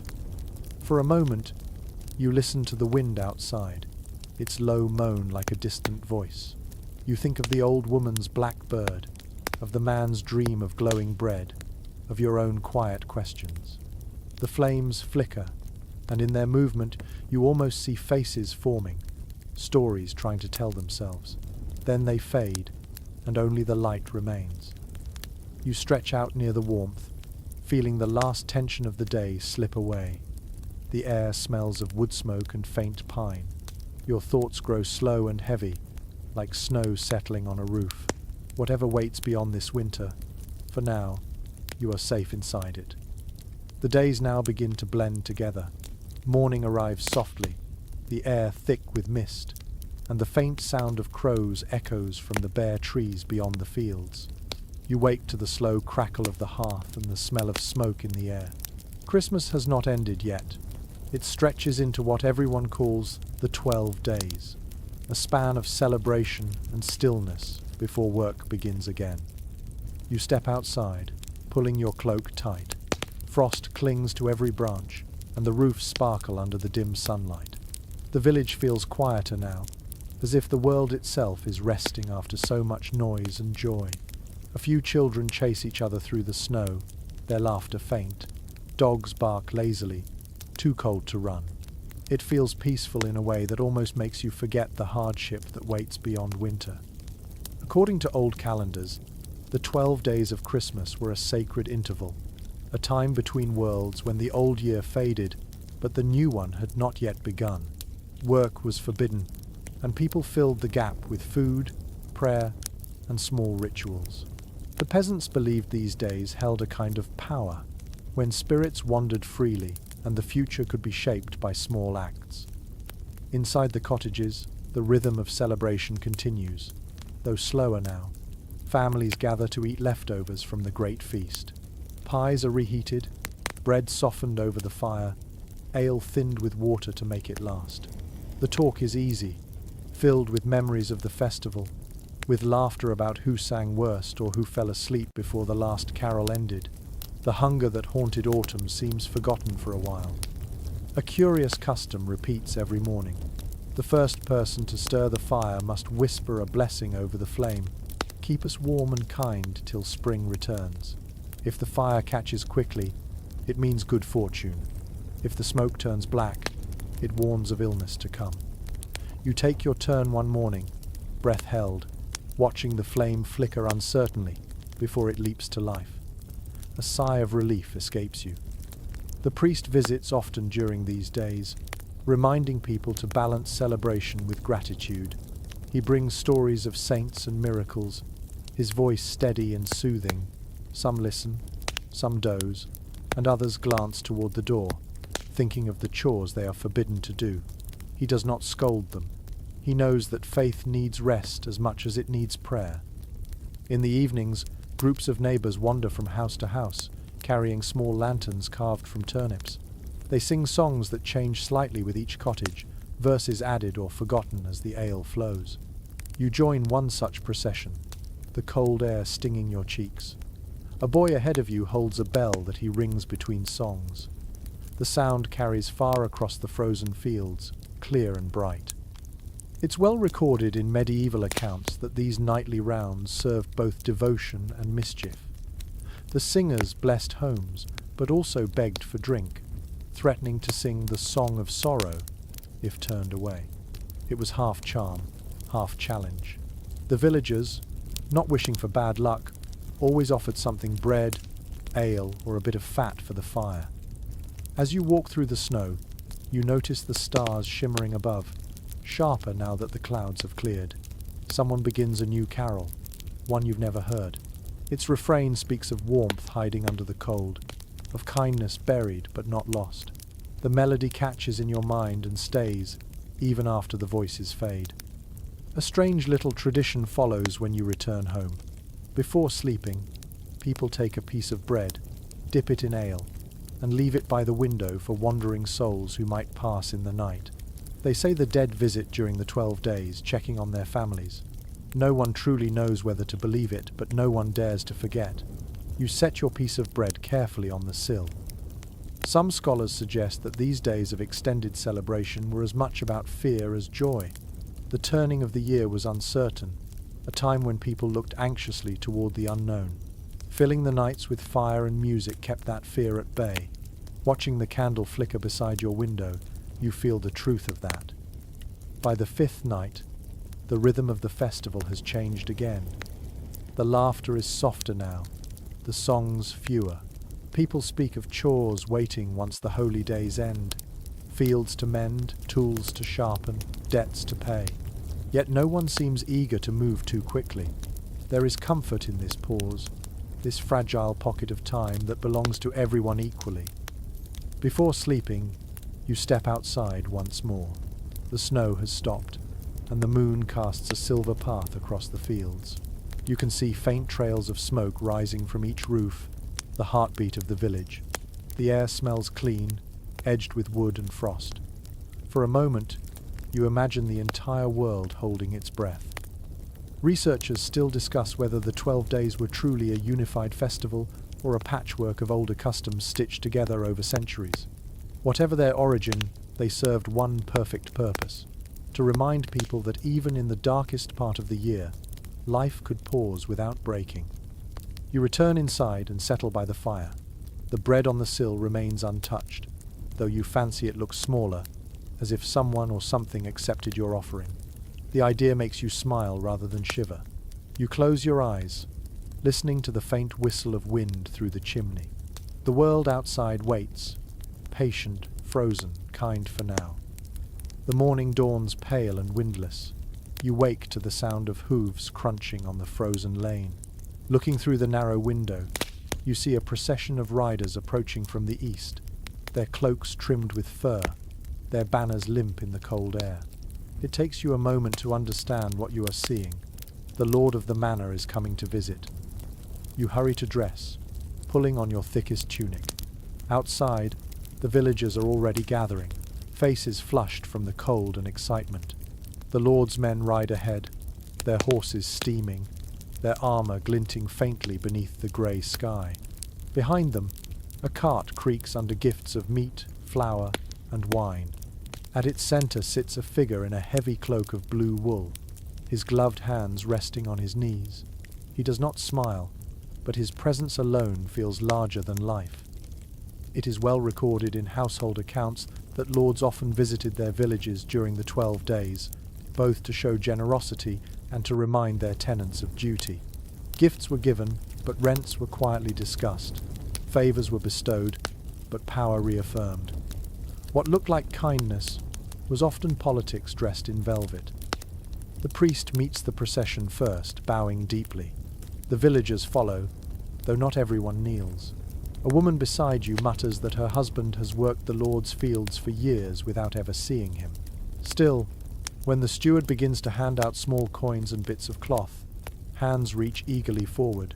Gratitude and resentment often share the same breath. A curious little custom unfolds as the Lord dismounts. The reeve presents him with a round loaf of bread sprinkled with salt, a symbol of peace between master and people. He breaks it, hands a piece back, and the crowd cheers. The gesture is practiced and polite, but you notice how quickly the villagers hide their half behind their backs, as if fearing it might be taken again. Inside the manor hall, a feast has been prepared for the Lord and his men. You and the others wait outside, stamping your feet to stay warm, listening to the muffled sound of music from within. Every so often, a servant emerges with a tray of leftovers for the villagers: roasted meat, bread, cups of watered wine. It is more than most will taste again until next winter. The generosity feels genuine in the moment, though you know it comes at a cost. According to an old chronicle from Kent, peasants often used such visits to plead small favours: permission to gather wood, forgiveness for unpaid rent, or the chance to buy an extra acre. The Lord would listen, nodding gravely, making promises that might or might not survive the journey back to his keep.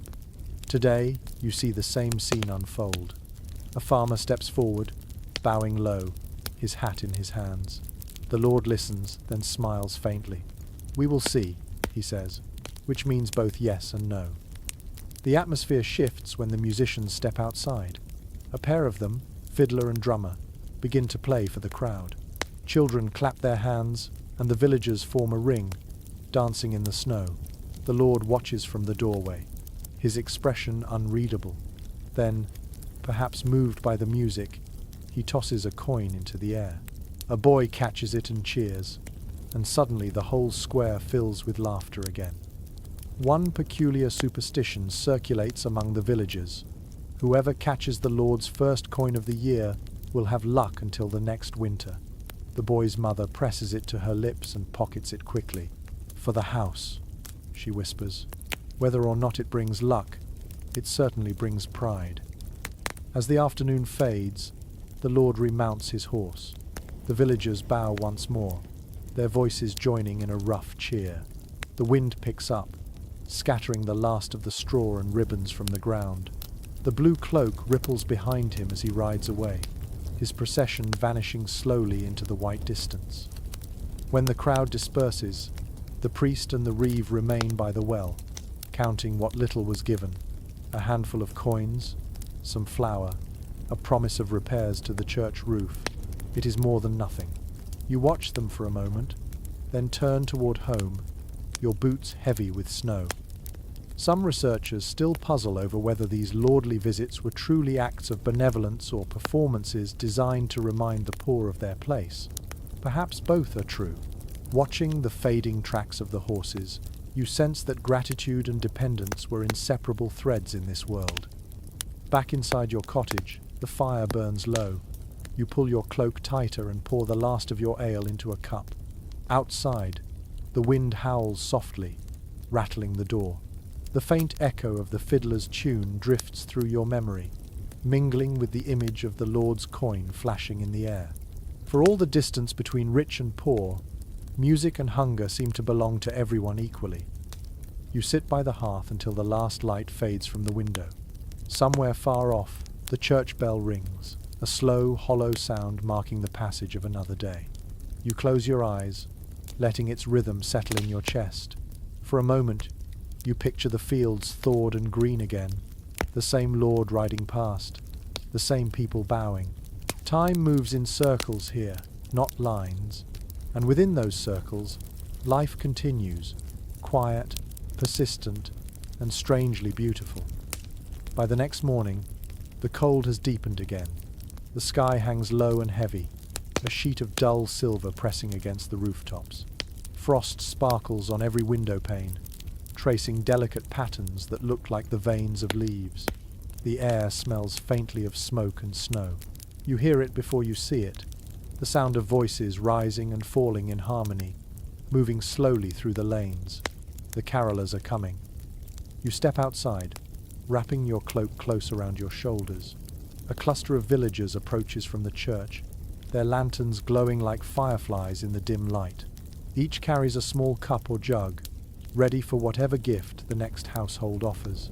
They sing as they walk, the notes simple and bright, echoing off the frozen walls. The rhythm of their boots keeps time with the music.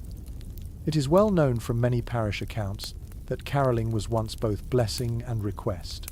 The singers offered good wishes for the year ahead, and in return they expected a small token bread, ale, or a few pennies. To refuse them was to risk ill fortune or at least a bad reputation. Singing for your supper, the old folks called it, though it was as holy as it was hungry. You join the group as they stop at a cottage door. The oldest woman among them lifts her lantern, and the light spills across her lined face. She calls out a greeting, and the group begins another song, their voices weaving together like threads. The door opens, and a family steps out, smiling, holding a jug of ale and a loaf wrapped in cloth. They pour and pass it around, the warm liquid glowing amber in the cold. A charming detail recorded in local traditions tells that each verse of a carol carried a hidden wish. The first for health, the second for wealth, the third for peace, and the last for love. You can hear those wishes in the melody now, soft and hopeful, rising into the still air like a prayer. The procession moves on, leaving laughter behind. At the next house, a farmer joins in, his voice booming so loudly that even the birds startle from the trees. Children run beside the group, shaking small bells and giggling. One boy trips, spilling his handful of crumbs into the snow, and another quickly helps him gather them again. Even the smallest loss feels worth mending tonight. According to an old fragment of verse found in a monastery library, some of these songs were once far rowdier, full of jokes and half-forbidden stories. Priests complained that villagers mixed holy verses with tavern refrains, turning worship into revelry. Yet the people refused to stop. The line between sacred and joyful was too thin to matter. By mid-afternoon, the singers are flushed with cold and drink. The sound of their songs fills the air, winding through every lane. You can hear them even from the fields, faint but clear, a human warmth threading through the frozen distance. The village seems to glow from within. At one doorway, a woman invites everyone inside to warm themselves. Her cottage smells of apples and smoke. She offers each person a slice of spiced bread, its surface glistening with honey. The carolers thank her with a special verse, one meant to guard her home from illness and fire. God rest ye kindly, they sing, and keep your hearth from harm. She wipes her eyes and presses a coin into their hands. A curious superstition says that if a singer forgets the final verse of a carol, the spirits of the season will visit him in dreams to teach it properly. Whether anyone believes this or not, the youngest boy insists on remembering every word. His small, serious voice cuts through the crowd, steady as the flame of a candle. As the light fades, snow begins to fall again, fine as flour. The lanterns glow brighter against the dark. The group stops by the church for one last song. The bell tolls softly above them, and the melody slows, shifting from merriment to something almost reverent. The final notes hang in the air long after the last voice falls silent. Some historians suggest that caroling in medieval villages was more than music. It was a form of binding, a way to stitch a fragile community together through shared sound. Listening to the fading echoes now, you feel that truth. The songs linger like warmth on the skin, proof that even the poorest hearts can make beauty out of breath. When the carolers finally disperse, you walk home through the quiet lane. The snow muffles every sound except the faint crunch of your boots. A few lanterns still flicker in doorways, and from inside one cottage, you hear someone humming the tune again, softer this time, almost like a lullaby. At home, you sit by the hearth, lighting a small candle and setting it near the window, just as your mother once did. The flame wavers gently, casting golden light across the room. Outside, the snow continues to fall, silent and endless. You sip the last of the ale given by the singers and close your eyes. The taste of honey and smoke lingers on your tongue. It remains uncertain to scholars whether the songs of this time were acts of worship, rebellion, or both. But perhaps the answer does not matter. What endures is the sound, the human voice rising through the cold, defying the silence, reminding the night that it is still alive. The snow has turned to a thin crust of ice by morning, glinting like broken glass in the faint Sunday. The air feels sharper now, quieter too. It is the day of oaths, when the villagers gather near the old stone cross in the square to swear peace for another year. Every cough, every murmur, echoes off the frozen walls. This is not a feast day, not a prayer, but something older, weightier, a ritual to keep neighbours from turning against one another once the long cold ends. You pull on your cloak and join the slow-moving crowd. The cross stands at the centre of the village, worn smooth by generations of hands. Its base is dusted with snow, its edges chipped from time and frost. The priest waits beside it, holding a book that looks too fragile for this cold. The reeve stands nearby, his breath rising in white clouds, looking more nervous than holy. According to manorial rolls from the 14th century, these midwinter oath gatherings were part law, part ceremony. Each household had to appear, not to worship, but to confirm their loyalty to the Lord, to the church, and to one another. It was a way of resetting the fragile balance of peace after weeks of revelry and drink. The crowd forms a circle. The priest raises his hand for silence. His voice carries easily in the still air, deep and deliberate. He begins by reciting names, calling each family in turn. When yours is spoken, you step forward and place your hand on the cold stone of the cross. It burns with frost against your skin. "I keep the peace," you say, repeating the words he gives you. Around you, others murmur the same promise, some fervently, some half-heartedly. One curious tradition survives in this ceremony. After each oath, a pinch of salt is placed at the base of the cross. Salt is precious, yet every family brings a little. It is said to preserve not just food but faith. The priest sprinkles holy water over it, and the droplets hiss faintly in the cold. The villagers watch in silence, their faces pale under the grey sky. An elderly man steps forward, leaning heavily on his staff. He hesitates before speaking, his voice thin but firm. "Peace is not words," he says. "It is deeds." A ripple passes through the crowd. The priest nods slowly, perhaps recognizing truth when he hears it, even if it does not come from Scripture. Once all the oaths are made, the mood lightens. The reeve announces that anyone who wishes may share bread at the well as a sign of friendship. Women unwrap loaves still warm from the hearth. The smell of yeast fills the square, rich and comforting. Neighbors trade pieces of bread, pressing them into one another's hands. "For luck," they say. The exchange feels simple, yet deeply binding. A charming superstition ties to this custom. If two people share bread by the village cross and mean their peace sincerely, no quarrel between them will last through the year. But if one lies while breaking bread, the loaf will crumble before the next planting season. You notice everyone handling their slices carefully. No one wants to test it. The priest blesses the crowd again, though this time his voice is softer. The ceremony is over, but no one rushes to leave. Instead, people linger in small clusters, talking quietly. Children chase one another through the snow, their laughter floating through the crisp air. A few men begin to clear the frozen well, striking at the ice with wooden poles. The rhythmic sound fills the silence, steady as a drumbeat. It is recorded in several old church registers that oaths taken in winter were believed to hold special strength. The cold, they said, sealed words more firmly than warmth ever could. Watching the villagers now, you can almost believe it. The breath of each speaker turns to mist, rising and disappearing, yet somehow the promises remain. When the crowd finally begins to disperse, the priest stays behind, collecting the leftover salt from the base of the cross. He wraps it carefully in a cloth and places it inside his robe.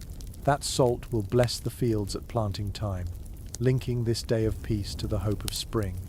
The cycle continues. You linger a little longer, running your hand over the stone. Its surface is rough, its coldness steady. You think of all the hands that touched it before yours. Hundreds, maybe thousands each, leaving a fragment of warmth behind. The thought feels oddly comforting. Some modern historians suggest that such ceremonies were less about faith than about survival. In small communities, a single feud could destroy the fragile balance of life. These oaths, half spiritual, half practical, reminded people that cooperation was not a choice but a necessity. Looking around at the faces of your neighbors, you sense that everyone here knows it too. By afternoon, the clouds begin to thin. The light turns golden, faint but soft. You walk home through the snow, your feet crunching in the hush. Smoke rises from every chimney, curling lazily into the cold air. The village looks calm, almost content. Inside, the fire waits. You sit beside it, rubbing your hands together, thinking of the bread you shared and the words you spoke. Whether they carry divine power or not, they feel solid inside you, a small warmth against the chill. Outside, the wind sighs gently around the eaves, and the sound feels less like a warning and more like a promise kept. The following evening arrives with a strange, charged quiet. The air feels heavier, and the snow underfoot seems to muffle even the sound of breathing. Torches flare at the edge of the village, their light turning the frost to gold. Tonight is a night for masks, a night when the living pretend to be spirits, when the villagers trade faces and names to confuse the darkness that prowls between the years. The mumming play is about to begin. You walk toward the square, your cloak brushing against drifts of snow. The smell of pitch and smoke fills the air as men light more torches along the lane. A crowd has already gathered, their laughter soft and uncertain. A rough stage has been built beside the well, just a few planks laid on barrels, but it looks grand enough in the flickering light. Someone beats a drum to gather attention. It is well recorded in local chronicles that mumming plays were part theatre, part ritual, performed during Christmastide and the turning of the year. The players wore disguises and acted out scenes of death and rebirth, usually ending in a clumsy miracle or a loud resurrection. No one knew exactly where the custom began. Some said it was a Christian story of sin and salvation. Others whispered it was older still, a remnant of forgotten winter rites. The first actor steps forward, wrapped in an old cloak turned inside out, his face painted white with soot around the eyes. He bows dramatically, earning a laugh from the crowd. "Good evening, friends and foes alike," he shouts. "For tonight the dead rise to remind the living how to live." Applause erupts and the play begins. One curious custom of the mummers is that they never speak their real names while in costume. They are only the parts they play: the king, the fool, the knight, the devil, and the doctor. To break character is bad luck. You watch as the fool dances clumsily, jangling a belt of tin bells around his waist. The devil enters next, brandishing a wooden pitchfork and howling so loudly that children hide behind their parents' legs. The laughter that follows is relieved and loud. The story unfolds in chaos. The knight boasts of courage. The devil challenges him. The king orders a duel, and before long the knight lies dead on the snow. The crowd gasps, even though everyone knows what comes next. The doctor appears, a pot of ale in one hand and a bundle of herbs in the other. "Fear not," he declares, "for no man truly dies when there's drink enough to wake him." He pours ale over the fallen knight's lips, and after a few dramatic twitches, the man jumps to his feet to cheers and clapping. According to several surviving scripts from medieval mumming plays, this moment of resurrection was the heart of the performance. It was not just humour but hope, a promise that even in the coldest winter, life could return. Watching the villagers now, you understand why the story endures. Laughter, faith, and survival all blur together under torchlight. A delightful oddity occurs when the fool turns toward the priest, who stands in the crowd trying not to smile. "Bless us, Father," the fool calls, "for we have sinned in advance." The audience erupts with laughter. Even the priest laughs then, shaking his head. The boundary between sacred and ridiculous has melted completely. A few of the villagers join in spontaneously, pulling scarves over their faces and leaping into the circle. They improvise lines, pretending to be wandering ghosts demanding a share of ale. The actors respond with mock blessings, sprinkling them with snow as though it were holy water. The scene collapses into laughter, but no one minds. In this small chaos, every heart feels light again. Some researchers have argued that mumming was more than entertainment. It was a communal charm against despair. By enacting death and revival, villagers turned fear into farce. The devil was tamed with jokes. Mortality was mocked until it lost its edge. You can feel that truth in the air tonight. The torches flicker, faces glow, and for a few hours the village belongs to joy. When the play ends, the crowd claps and throws bits of bread and nuts to the players. The mummers bow, their painted faces gleaming with sweat and snow. Someone starts another drumbeat, and the people begin to dance in the open space, stamping their feet to stay warm. The rhythm fills the night. The fool leads the way, spinning wildly, his bells jingling with every step. As the celebration fades, the torches burn lower. One by one, families drift home through the snow. You linger near the stage, watching the actors remove their masks. Without the paint and the soot, they look ordinary again. Farmers, herdsmen, neighbours. The transformation feels like magic in reverse. It remains uncertain among historians whether these plays were born from ancient pagan rites or simple peasant humour. What is clear is that they gave people a voice when life offered little else. In laughter, they found defiance. In pretending to die, they remembered how to live. You walk home through the darkness, the echoes of drums still faint behind you. The snow crunches beneath your boots, and the air feels strangely clear, as if the world has been washed by laughter.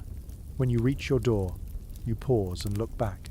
The last torch by the well still burns, its flame small but steady, flickering against the night. It seems to breathe, alive and stubborn, like the heart of the village itself. The snow outside has softened overnight, turning to slush that glistens under a dim sky. You wake to the familiar scent of smoke, bread, and something sweet cooking on the hearth. Today the air in the cottages hums with the sound of women's voices, overlapping like birdsong. The men have gone to check the animals, leaving the houses in their wives' command. This is their realm now, and it smells of cinnamon, gossip, and heat. You rise and step outside, the cold biting your face, and see women moving briskly from cottage to cottage, skirts tucked up, hands red from kneading and scrubbing. The feast days may have slowed work for the men, but the women's labour never really ends. They rule the fires that keep the village alive. Without them, no bread would rise, no stew would simmer, no warmth would hold through the night. It is well recorded in household accounts that women in medieval villages were the keepers of both hearth and law. They measured time not by the priest's sermons but by the rhythm of boiling pots and turning seasons. Their work was invisible in the eyes of history, but in practice, it was the pulse of life itself. Inside one cottage, you see a group of women gathered around the fire. The air is thick with steam and laughter. A large pot bubbles in the centre, filled with what smells like mutton, onions, and herbs. A young woman sprinkles in a pinch of salt with a flourish. "For love," she says, and everyone laughs. The older woman beside her, her hair streaked with grey, stirs slowly and replies, "For patience, I'd say." A curious custom plays out here. As each woman adds an ingredient, she names a virtue, strength, kindness, luck, health. The stew becomes not just food but a kind of charm. It is said that whoever eats it will carry the blessings into spring. The men claim not to believe it, but they never refuse a bowl. While the pot simmers, the talk turns to stories. One woman recounts how her grandmother saw lights in the sky on Christmas night, dancing above the church tower like small suns. Another tells of a goose that laid a perfect round egg on the morning of Mass, which the priest declared a miracle. A third woman, more practical, mutters that it probably froze solid before anyone could eat it. Laughter ripples through the room. According to records from parish courts, much of what we know about women's lives comes from these domestic spaces, half-forgotten notes of idle chatter, or immodest songs overheard by clerks. Yet what the scribes dismissed was often the glue that held the village together. Here, gossip is not sin, it is survival. It keeps information moving faster than the Reeves orders ever could. A rather endearing superstition emerges as the bread comes out of the oven. Each loaf is tapped 3 times on its crust before slicing, to chase away hunger from the door. You watch the women do it automatically, murmuring a quick phrase under their breath. Stay full, stay kind, stay safe. It feels older than any prayer the priest recites. The children tumble in and out of the room, laughing, snatching crumbs, and dodging mock scolds. One little girl drops her piece of bread into the ashes, and before anyone can stop her, she blows on it and eats it anyway. The women roar with laughter, one saying, "If she lives through that, she'll live through anything." The fire pops loudly, as if agreeing. As afternoon fades, the men begin to return, stamping snow from their boots. They follow the smell of stew, filling the room with their bulk and voices. The women serve them bowls without fuss, then sit back, exchanging small smiles. The men praise the flavor, not realizing the meal carries whispered blessings hidden in its steam. One scholar who studied village customs centuries later remarked that kitchens were as much temples as churches. Around every fire, decisions were made, alliances forged, and small acts of rebellion passed as recipes. Watching the women tonight, you understand that truth completely.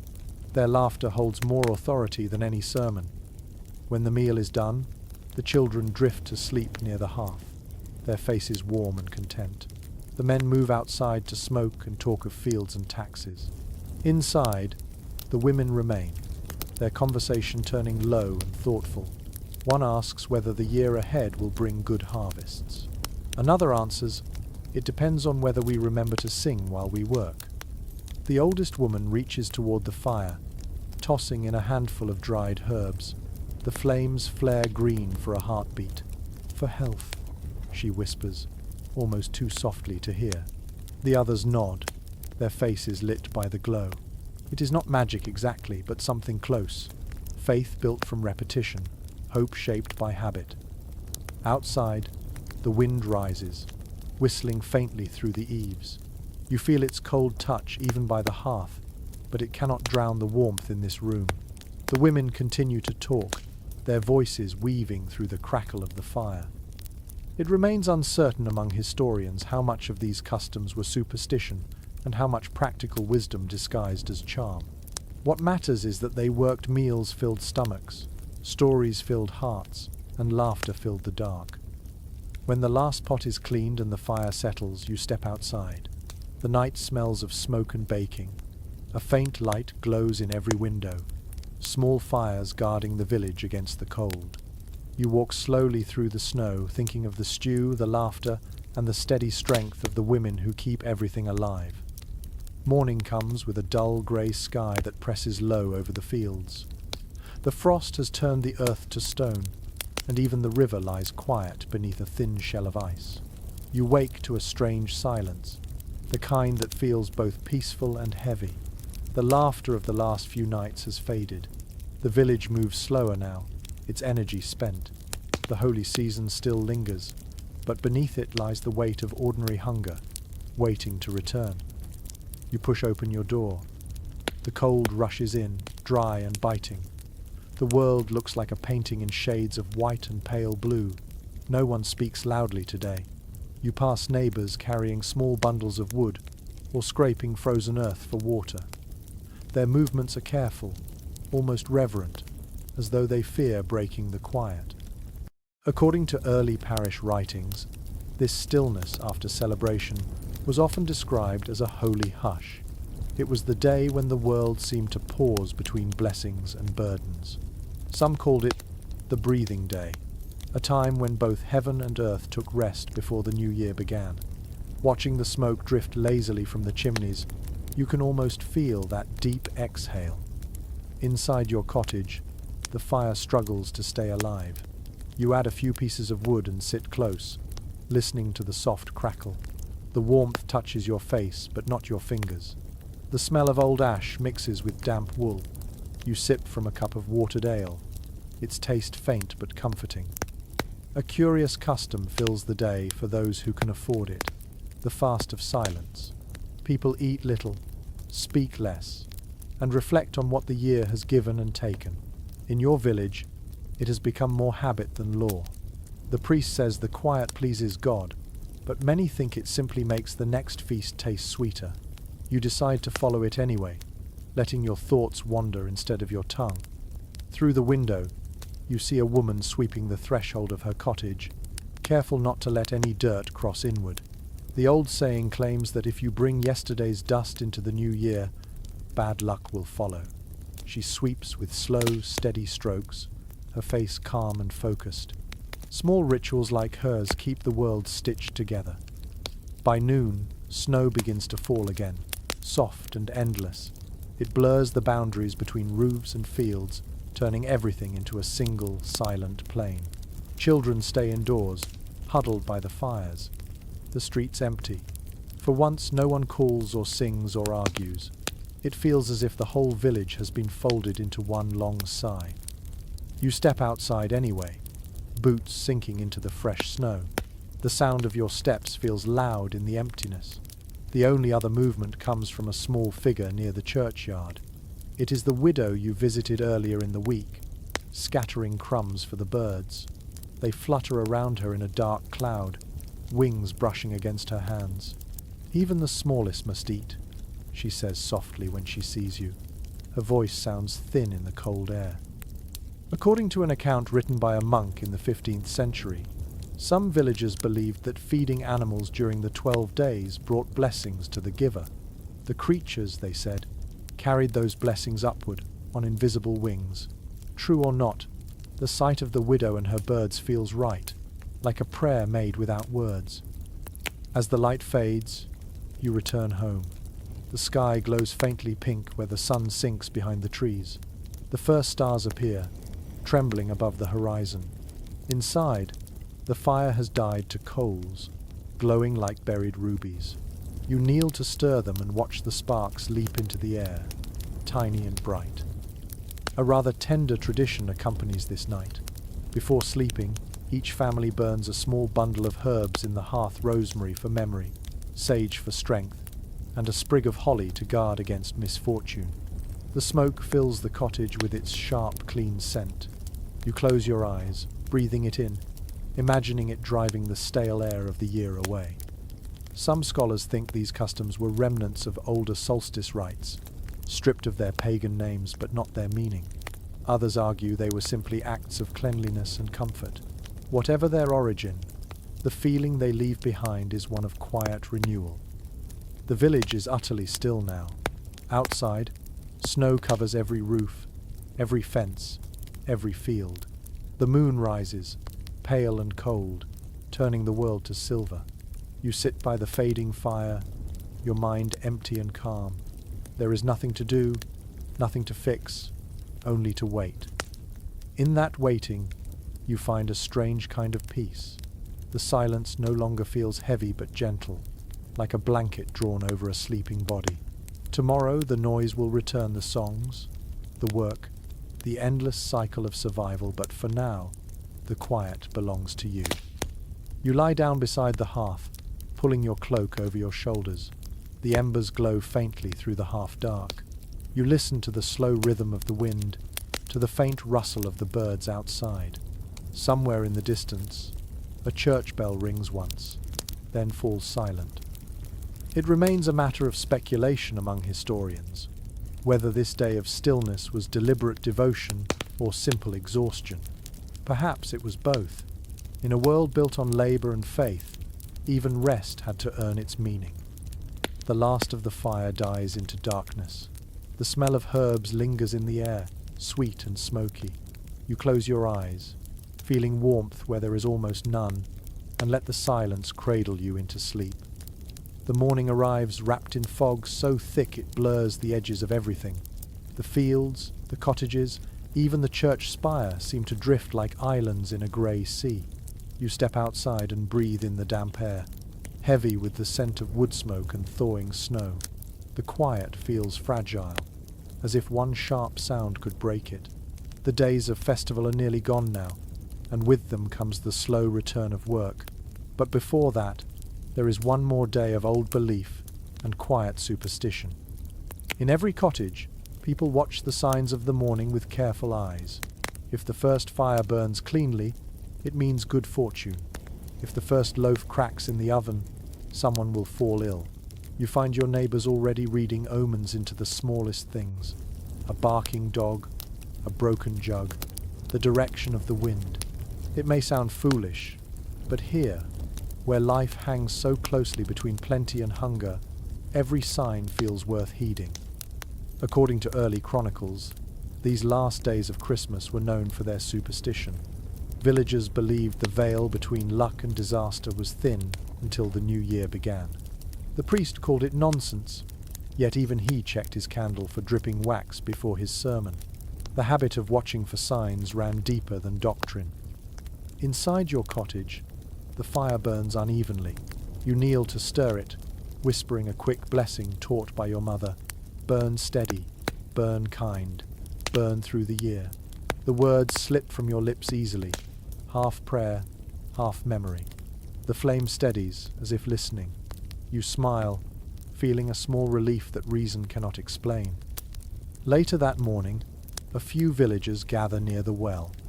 They speak quietly, their voices low and serious. A pot cracked in the night, and a family's cow gave no milk. Both are taken as bad omens. The reeve shakes his head and spits into the snow, muttering that fear feeds faster than truth. Still, when the priest passes, he sprinkles holy water over the well just in case. A curious little tradition comes into play today. People leave a small piece of bread or cheese at their doorstep before dusk. They say it pleases the kind ones, unseen spirits who guard homes from misfortune. If the food is gone by morning, luck will follow. If it remains, someone has offended the invisible guests. You place your own piece carefully on the step, half amused and half anxious. As the day continues, small accidents feed the talk. A woman drops a bowl, and it shatters across the floor. A child finds a bird dead against the doorframe. A cart loses a wheel on the icy road. Each event draws murmurs of meaning.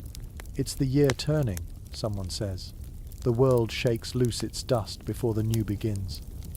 It is recorded in an old collection of parish folklore that peasants believed the earth itself could speak during these days, if only one listened at midnight. Some claim to have heard it sigh or murmur under the snow, a voice too deep for words.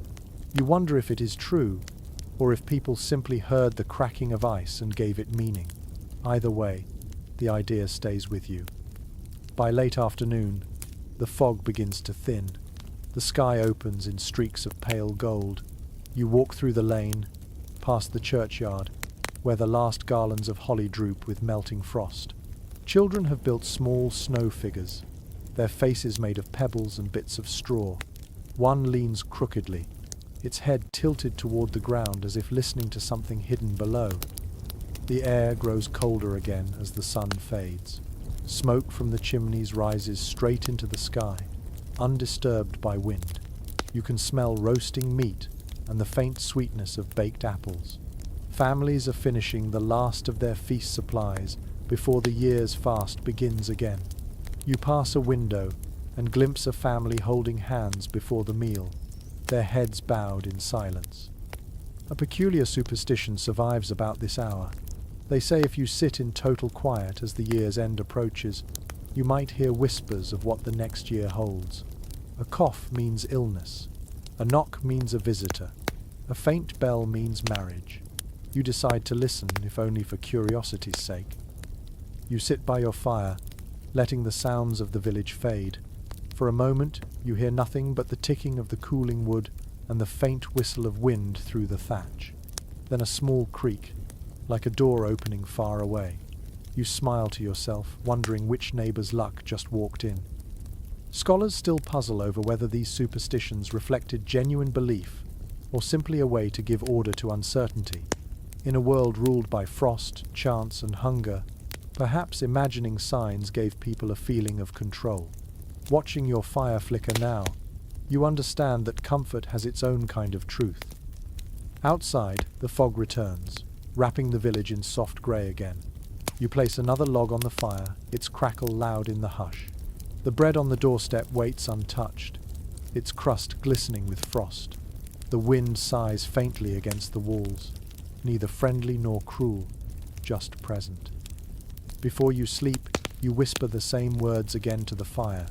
You do not know if they hold power, but the flame burns brighter, steady, and sure. In that small light, the dark feels less like a threat and more like a blanket. Tomorrow the signs will fade, and the new year will begin. Tonight, you simply listen, letting the silence settle gently over everything. The first sound you hear that morning is not the church bell, but the low hum of animals stirring in their stalls. The village smells faintly of hay and frost, and the air carries the sweet tang of dung and damp wool. Today belongs to the beasts, a day set aside to bless the animals that share the barns, the roads, and the lives of the villagers. You pull on your cloak and step outside. The snow has crusted over again, crisp underfoot. Thin curls of smoke rise from the barns, where the farmers have already started small fires for warmth. In every doorway, someone holds a bowl of grain, a scrap of bread, or a handful of salt. It is a day of gratitude, though it looks nothing like the solemn ceremonies of the church. It is recorded in several old accounts that on this day, peasants offered food and drink to their livestock, thanking them for the labour and milk that had sustained the year. The practice may have come from pagan roots or from early Christian compassion, but no one in the village argues over its origin. Tradition is reason enough. You follow the others to the main barn near the square. The animals snort and stamp as people enter, the warm, moist air steaming in clouds. The cows are brushed and garlanded with bits of ivy, the sheep dabbed on their foreheads with drops of ale, and the horses rubbed down until their coats shine. The priest appears with a sprig of evergreen dipped in holy water. His Latin prayers mix with the soft sounds of chewing and the occasional impatient bleat. A charming detail recorded by one 15th century observer describes how peasants once whispered wishes directly into their animals' ears during this blessing. You watch as an old farmer leans close to his ox, murmuring words that no one else can hear. When he steps back, his eyes are wet. Perhaps he asked for strength, or forgiveness, or simply another year without loss. Children dart among the stalls, laughing as they sprinkle crumbs for the hens. One girl feeds her family's pig, a crust of bread soaked in ale, declaring, "He's earned it more than my brother has." The laughter that follows fills the barn with warmth no fire could match. According to a traveller's journal from the time, this blessing of beasts blurred the line between the sacred and the familiar. It reminded people that creation was shared, that humans and animals depended on the same mercy. Looking around the barn, you can see that truth alive in every breath of steam, every soft snort and rustle of straw. Outside, the men lead the animals one by one around the church, circling it 3 times. The sound of hooves and bells echoes across the frozen fields. Each circuit, they say, protects the herd from sickness for another year. The priest follows, muttering prayers and shaking his evergreen branch. Drops of holy water freeze as they fall, tiny beads of glass on the animals' coats. A curious superstition lingers about this ritual. If any beast refuses to complete the third circle, it means the creature will not live to see next winter. You watch nervously as one cow balks near the corner, stamping and tossing its head. The owner coaxes it gently until it moves again. Relief spreads quietly through the crowd. No one speaks the fear aloud. When the procession ends, everyone returns to the barns to share a simple meal. Bread soaked in milk, apples roasted on sticks, and a little ale passed from cup to cup. Even the animals receive a taste of sweetness. A mare nuzzles her master's shoulder as he feeds her a piece of apple, his voice low and fond. "Good girl," he says. "Keep me warm and I'll keep you fed." One chronicler who witnessed this custom centuries later called it a rustic communion. Watching it now, you understand why.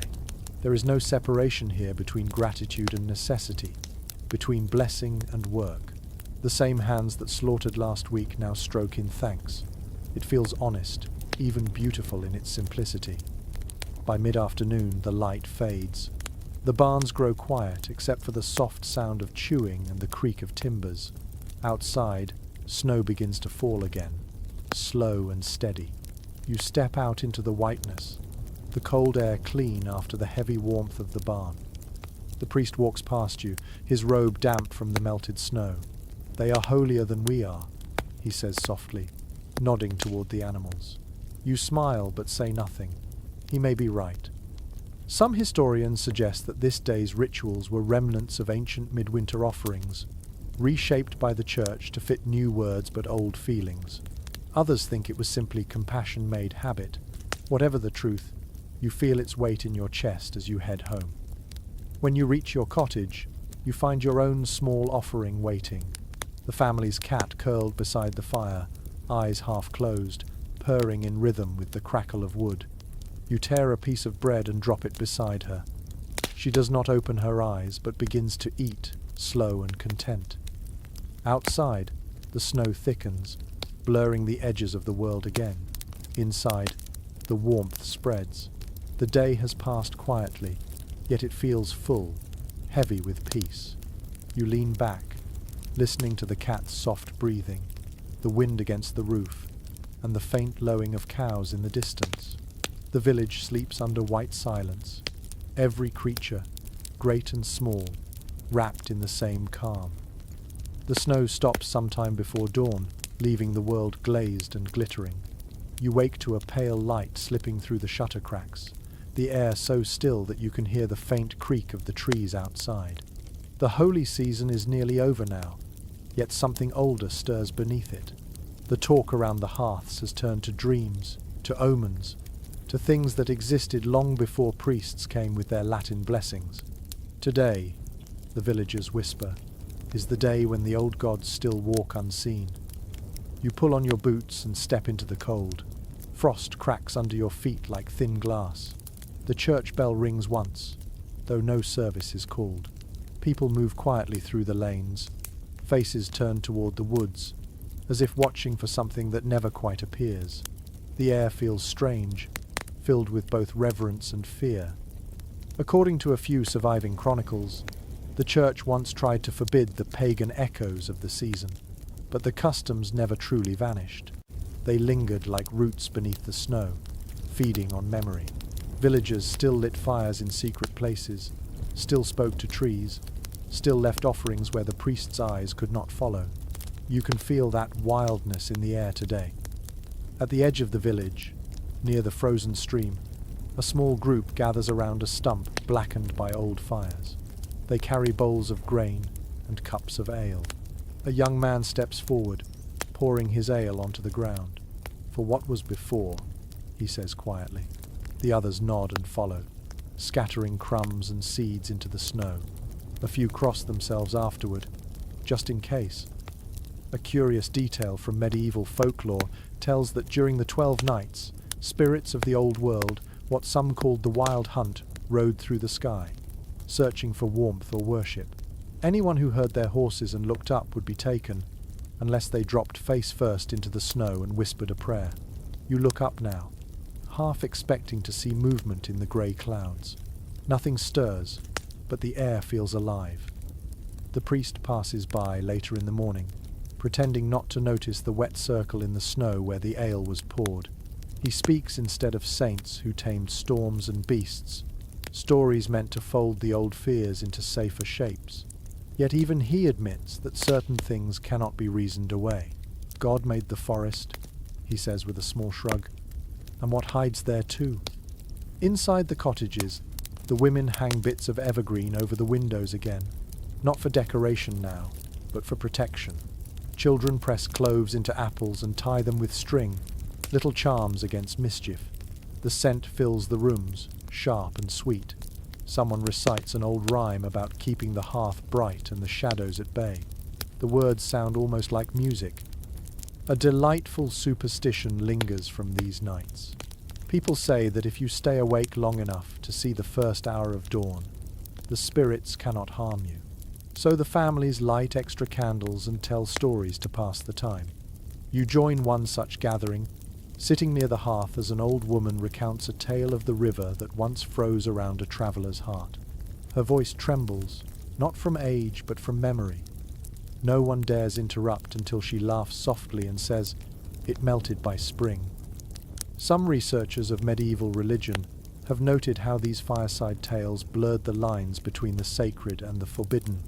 People did not think in categories of faith and heresy. They lived in both worlds at once, trusting whatever kept them warm and safe through the cold. Listening now, you understand how belief is not always something learned but something felt in the bones. Outside, the wind begins to rise. It rattles the shutters and hums through the thatch. The fire flickers, then steadies. You glance toward the door, half expecting it to open on its own. A dog whines softly, ears prick toward the sound. The old woman nods, calm. "It's just the riders passing," she murmurs. No one questions her. When the wind dies, the air feels softer, almost kind. Someone adds another log to the fire. The flames leap higher, filling the room with golden light. You sip from a cup of warm ale, feeling its sweetness spread through your chest. For a moment, you forget the fear and remember only the warmth. It remains uncertain among historians how much of these lingering customs truly came from pagan ritual, and how much were simply peasant poetry stories shaped to give meaning to winter's dark. Whatever their origin, they remind you that faith wears many faces, and all of them belong to the same human hope that life will return. Before you sleep that night, you open your door for a moment. The snow shines faintly under the moon. The air is still, yet it carries a hum, as if the world itself is breathing quietly. You leave a small candle on the threshold, its flame trembling in the cold, and whisper a few words you half remember from childhood. The light flickers but does not die. You stand watching until the wind takes your breath, then close the door gently. Inside, the candle's glow seeps under the frame, casting a thin line of gold on the floor. It feels like protection, fragile but real. You lie down beside the hearth, listening to the faint crackle of the fire. Outside, the forest sighs in the dark, and somewhere deep within it, the old gods, if they still exist, keep their distance, content with being remembered. The morning sky opens wide and colourless, a pale sheet stretched across the horizon. The snow has stopped, but the air holds its breath. You wake to the smell of smoke and the distant sound of metal striking metal. The men are already outside, preparing the ploughs. It is Plough Monday, the day when the tools of the fields are blessed for the coming year, though the ground is still too hard to break. Today is about hope, not harvest. You step into the cold, pulling your cloak tight. The fields glimmer with frost, every furrow glinting like a silver line. A few men stand near the church, their hands resting on the handles of wooden ploughs polished smooth by years of use. The priest walks among them, sprinkling water from a clay bowl, his breath clouding the air. "May your work be light and your yield be heavy," he says, his tone more weary than solemn. It is well recorded in medieval farming manuals that this blessing of the plough marked the true end of the Christmas season. After this, the holy days were finished, and labour began again. The peasants treated it with both reverence and reluctance. Work meant life, but it also meant the long grind of survival. A curious custom follows the ceremony. After the priest's blessing, the youngest men in the village pull a decorated plough through the lanes, dragging it from house to house. It is wrapped in ribbons and greenery, and at its front walks a boy dressed in scraps of bright cloth. He shakes a small bell and calls out blessings for every doorway. In return, villagers offer coins or ale to ensure good fortune for their crops. If someone refuses, the ploughmen threaten to carve a furrow across the offender's doorstep. No one dares test the joke. As the procession moves through the village, laughter returns to the frozen air. The men sing a rough song, their voices deep and cheerful. You follow behind, watching as snow sprays up from their boots. A few children run ahead, pretending to guide invisible oxen. The rhythm of the chant is simple and infectious. God send good seed, God send good sun, God send the work till the harvest's done. A delightful oddity of this day involves the women.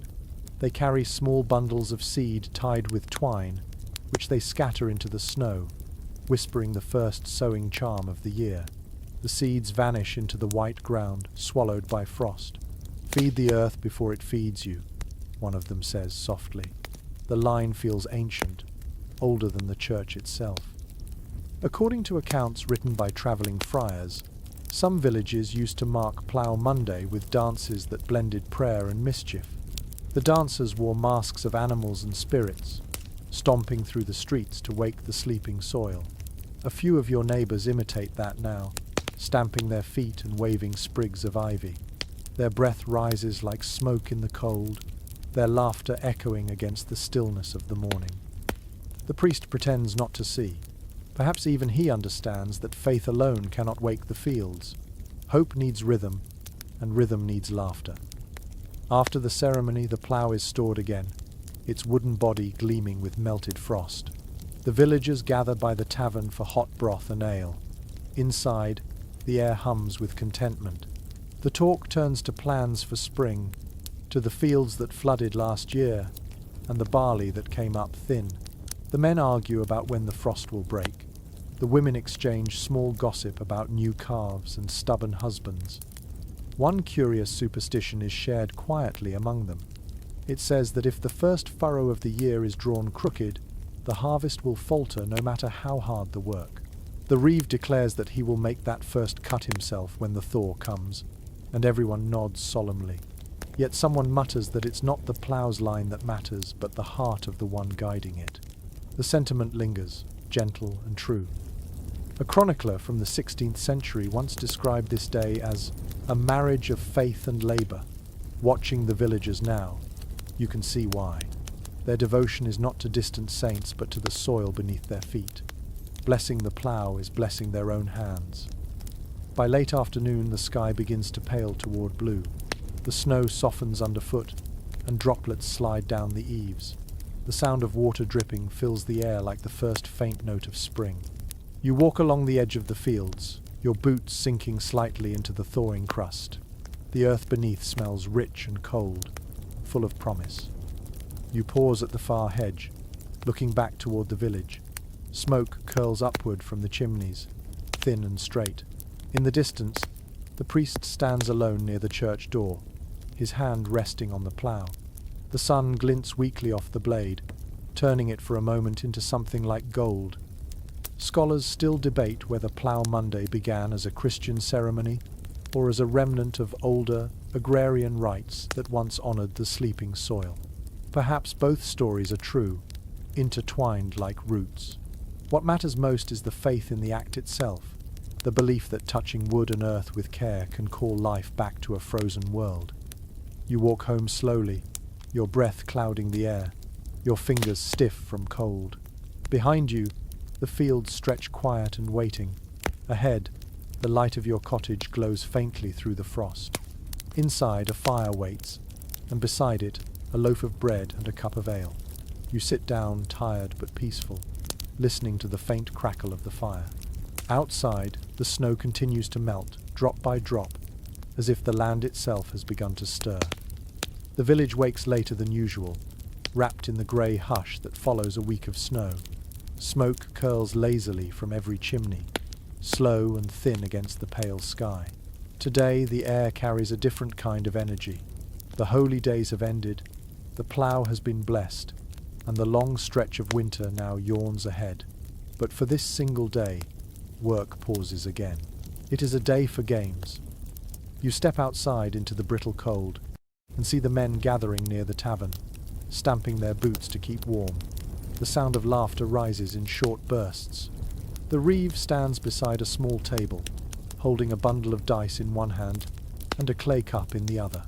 Around him others argue, wager and grin. For a few hours there will be no talk of rents or tithes, only the rattle of dice and the ring of laughter against frozen stone. It is well recorded in parish notes and court fines that gaming was both condemned and inevitable in these days after the festival. The church forbade dice and cards, calling them gateways to sin, yet priests themselves were often found throwing a quick game in secret. For peasants, games were the only rebellion they could afford, the chance to play with fate when fate usually played with them. One curious custom makes the scene livelier. The first player to roll double sixes must buy a round of ale for the others. When a farmer throws the lucky number, the crowd cheers, banging their mugs together until foam spills over. The reeve laughs and calls it divine justice. He's blessed by the saints, someone shouts, and another answers, or cursed by his purse. Beside the dice game, a circle has formed for wrestling. The ground is hard and slick with ice, making every movement risky. Two young men face each other, barefoot despite the cold, their breath rising in white clouds. The crowd counts the seconds until they lunge, hands locking around shoulders, boots scraping for grip. When one finally topples the other, the onlookers erupt in applause, stamping and shouting until the victor helps his opponent to his feet again. According to a traveller's diary from the 15th century, such contests were common after Christmas. They proved strength and courage, but also unity. Even the loser earned respect for showing his spirit. Watching the wrestlers now, you see that truth gleaming in their smiles. The competition is fierce but never cruel. It feels like life condensed into a moment, hard, brief, but filled with laughter. A group of women gathers near the well, playing a quieter game with bones and pebbles. They toss small stones into the air, catching them with practiced hands, their movements fast and graceful. A little girl tries to join them and drops every throw, laughing until her breath catches. The older women cheer her anyway. The rhythm of the pebbles striking the ground fills the air like music. One woman hums a tune as she plays, a melody that sounds both playful and solemn. It is said in old folk tradition that games held during midwinter carried blessings for luck, and losing could even be a good sign. Better to lose in sport, she says, than in life. Her neighbours nod, taking the superstition as fact. By midday, the tavern door swings open, and the smell of hot stew drifts into the cold. Inside, the air is thick with heat and noise. Men slap each other's backs, women shout jokes across the room, and someone begins a song about a miller who tried to outdrink his donkey. The chorus is loud and off-key, but that only makes it better. A delightful detail preserved in a 16th century poem describes how villagers often bet not only coins, but small favours, loaves of bread, patched gloves, even promises of help in spring planting. Luck shared is luck doubled, the saying goes. You see that in action now as a man who has lost every game smiles while the winner hands him back his wagered scarf, saying, "You'll need this more than I will." Later in the afternoon, the games grow bolder. A group of boys set up a target against the wall of the tavern, tossing small bones to see who can land closest. Their laughter rings through the square. An old man tries his hand and misses entirely, declaring with mock solemnity that he will never gamble again. The crowd cheers anyway. Outside, the sun slides lower, casting long blue shadows across the snow. The voices grow softer, the energy fading into warmth and contentment. Even the reeve relaxes, leaning against the tavern wall with a mug in his hand. For once, he looks less like an overseer and more like one of them. Some scholars still debate whether these winter games were a brief act of rebellion against authority or simply a way to remind villagers that joy could exist within hardship. Watching the faces around you, you sense it might have been both. Play is its own kind of prayer, a small defiance against the cold and the weight of labor. When the last dice roll is done and the last song fades, people begin to drift home. The snow glows faintly under the moonlight, marked with footprints and laughter that seem to linger in the air. You walk slowly back to your cottage, your hands cold but your spirit light. Inside, the fire burns low. You sit beside it, still hearing the echoes of dice rattling in the cup, and the rhythm of laughter rising like music. The wind moves softly through the eaves, and you smile. Perhaps tomorrow will bring frost, perhaps hunger, perhaps another year of toil. But tonight, the village has remembered how to laugh at fate, and that may be the greatest victory of all. The next morning arrives with a thin drizzle that turns the snow to grey slush. The lanes are slick, the roofs dripping steadily, and the air smells faintly of wet hay and smoke. You wake to the sound of someone knocking on a door nearby, followed by a chorus of laughter. It takes a moment before you remember what day it is. It is the day of gifts, the one when neighbours visit one another to exchange small tokens of kindness before the year truly begins. You pull on your cloak and step into the soft rain.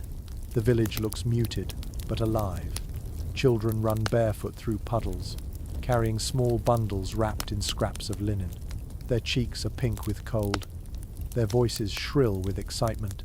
Every doorway opens to the sight of smiles and steaming mugs. The air carries the scent of ale and fresh bread, the smell of something simple but deeply human. It is well recorded in local accounts that peasants called this the Giving Day, though no one could quite agree on its proper name. The Lord called it a feast of charity, the priest called it almsgiving, and the villagers called it simply our turn. After the lords and priests had given their blessings, the common people gave to one another, not out of duty but affection. You make your way toward the square, where a table has been set up under an awning of rough cloth.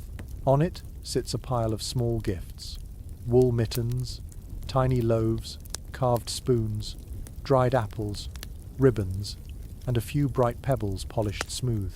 People come and go, taking one thing and leaving another.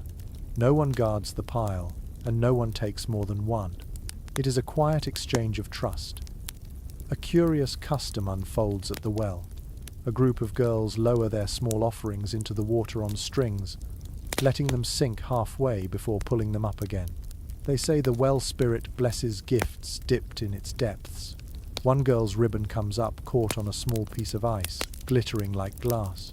The others squeal and call it a sign of good fortune. The priest, watching from a distance, sighs but says nothing. Inside the tavern, the warmth gathers. The smell of roasted onions fills the air, and mugs of hot cider pass from hand to hand. A fiddler plays in the corner, his tune slow and soft. Neighbours who argued in autumn now sit side by side, sharing bread. No debts today, someone says, and everyone nods. For one day the scales of fairness tip in favour of kindness. A rather lovely superstition accompanies the giving. If you give something made by your own hands, luck will return threefold. If you give something taken or borrowed, the luck will flee. You see a woman hand her friend a pair of mittens she knitted herself. The friend presses them to her chest and smiles. The gesture feels more sacred than any sermon. According to a letter written by a travelling monk, these small acts of exchange were often dismissed as rustic nonsense. Yet he admitted that no place felt warmer than a village on this day, when no door stayed closed and no hand stayed empty. Watching the scene before you, you understand that this warmth is not in the gifts themselves, but in the giving. Outside, the rain slows, turning to mist. The air is full of movement again. A boy runs up to you, thrusting a small wooden charm into your hand. It is shaped like a bird, rough but carefully carved. "For travel," he says proudly, then dashes away before you can reply. The wood feels smooth against your palm, the kind of gift that carries more time than material. You wander the lanes as afternoon fades, seeing candles burning in every window. A few songs drift through the air, quieter now than during the feast days, but no less heartfelt. One melody, sung by a group of women near the well, speaks of gratitude for bread, for breath, for another morning to wake. The tune feels like the closing of a circle. A charming tradition takes place at dusk. Everyone gathers by the church with their remaining gifts. The priest says a short prayer of thanks, and then the children run forward to offer their treasures to the poor or to travelers passing through. You see one small girl hand her only apple to a stranger wrapped in a tattered cloak. He bows his head and accepts it as though it were gold. Some historians later argued that these days of small exchange reflected the truest form of medieval charity, kindness between equals. There was no hierarchy in this giving, only the quiet understanding that everyone had something worth sharing. As the crowd disperses, you return home with the little wooden bird still in your hand. The fire is burning low, and the sound of the rain has faded to a soft drip from the eaves. You set the carving on your table, beside the loaf of bread waiting for supper. Its shape catches the firelight, the wings half open, as if ready to lift. You sit and eat slowly, tasting the simplicity of the food, feeling the gentle calm that follows generosity. Outside, a bell rings once from the church, marking the final evening of the season. Tomorrow, work begins again, debts return, and life resumes its old rhythm. But for now, the village is at peace. It remains uncertain among scholars whether these humble customs of giving grew from religious duty or from something older and more instinctive. Perhaps both. What endures is the same truth that guided every season. Warmth shared is warmth kept. You lie down beside the fire, watching the faint reflection of the bird's shadow on the wall. Its wings seem to flutter with the flicker of the flame. You close your eyes and listen to the slow heartbeat of the house, steady and content. Outside, the rain has stopped completely, and the village sleeps in quiet grace. By the next morning, the rain has cleared and the air smells faintly of thawing earth. The snow has retreated to the edges of the fields, leaving patches of brown soil peeking through like wounds slowly healing. Smoke drifts lazily from the chimneys, and the first sound you hear is the steady rhythm of axes splitting wood. The village, after weeks of celebration and song, has begun to return to its old heartbeat. You step outside and see people already at work. A farmer sharpens his plough blade, testing the edge with his thumb. A woman kneels by the doorway, patching a torn basket with straw. Even the children, who only days ago chased one another through snow, are carrying bundles of sticks. The season of leisure is over, yet there is no sorrow in their faces, only focus, a quiet acceptance of the rhythm that rules their lives. According to surviving manorial records, this period immediately after the Christmas festival was known as the setting days. It was the time when villages slowly transitioned from holy rest back to labour. No bells rang for feasts now, no carols echoed from the tavern. Instead, there was the music of work, the creak of cart wheels, the chop of wood, the hiss of boiling water. A curious custom marks this return to normal life. Before sunrise, each household lights a new fire, taking a spark from the ashes of the old one. It is said that the way the flame catches predicts the spirit of the coming year. If it burns quickly, good fortune will follow. If it smokes or sputters, troubles will linger. You strike your flint and wait, holding your breath until the spark leaps. The fire catches at once, the orange glow spreading through the hearth. You exhale in quiet relief. As the day brightens, you walk to the well. The ice that sealed it for weeks has finally broken, the water gleaming dark and still. Women gather there with buckets, their reflections shimmering like ghosts. One woman drops a coin into the water and whispers a wish. "For strength," she says when she notices you watching. "We'll need it before the spring." You nod, understanding perfectly. A rather touching superstition surrounds these coins. They must not be retrieved until the year's first harvest, when the water has warmed again. Whoever finds the coins later is said to receive the blessings of all who made wishes there. Whether anyone believes this or not, the sight of shining silver at the bottom of the well gives comfort through the cold months ahead. Later, the reeve gathers everyone near the square to assign winter tasks. His voice carries clearly in the thin air. Some will mend the fences, others will check the grain stores or repair the church roof. The men grumble, the women roll their eyes, but beneath the noise there is a shared understanding. Work is a kind of safety. To have a task is to have a purpose. Inside the tavern, the fire roars again, but now the talk has changed. Instead of songs, there is planning. Which fields to sow first, which debts to settle, which tools to borrow. The sound of hammers rings faintly from the far end of the village, where the blacksmith has returned to his forge. Sparks leap through the open door like fireflies.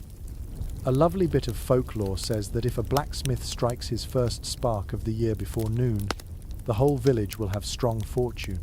You wander past his workshop just in time to see him raise his hammer. The spark bursts from the anvil, bright and fierce.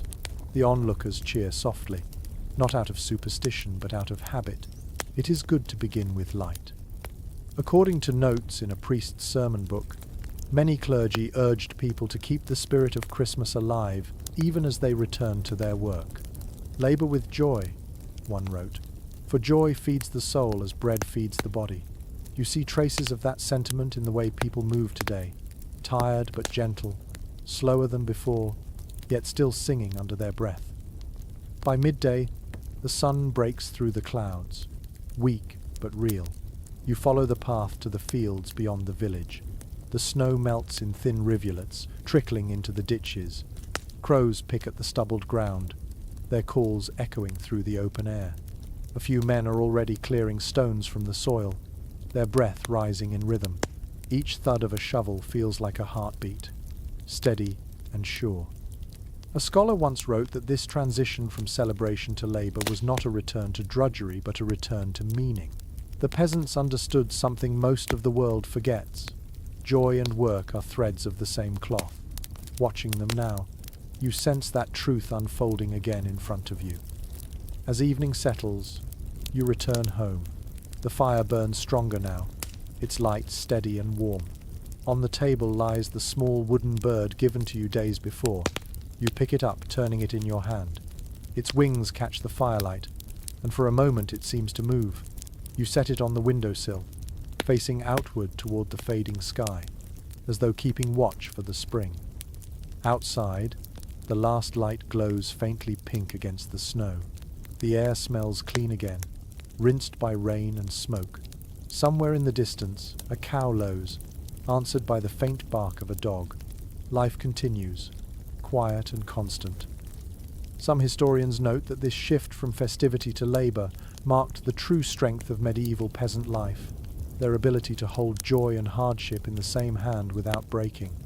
As you sit by the hearth, listening to the crackle of wood, you understand how that balance kept the village alive through centuries of winters. The warmth of the fire spreads through the room, and your eyelids grow heavy. You listen to the soft sigh of the wind against the thatch, the heartbeat of the season slowing once more. The festival has ended, but its warmth remains, carried in every spark, every shared task, every quiet breath of hope that waits for spring. The sky glows faintly blue at dawn, the kind of pale light that arrives without warmth.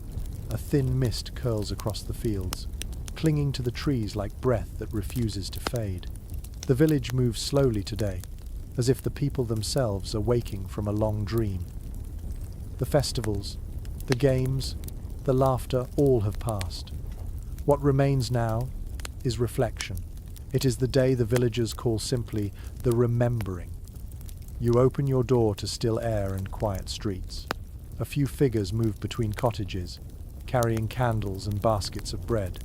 No one speaks loudly. The snow crunches underfoot, sharp and final. You follow the path toward the church, where the doors stand open, spilling a soft golden glow into the cold. Inside, the space feels smaller than usual. The rushes have been swept clean, and the air smells faintly of wax and damp stone. A few villagers kneel in silence. their breath fogging faintly in the chill. The priest stands at the altar, reading softly from his book, though most of the congregation listens more to their own thoughts than to his words. According to surviving parish customs, this day of remembering served as both closure and renewal. It marked the official end of Christmastide, when the people gave thanks for surviving another winter and honoured those who had not. For peasants, it was not a time for mourning but for gratitude, a promise that life would keep going, even when the snow tried to stop it. You light a candle at the small side altar, the flame trembling as you set it down. Each family does the same.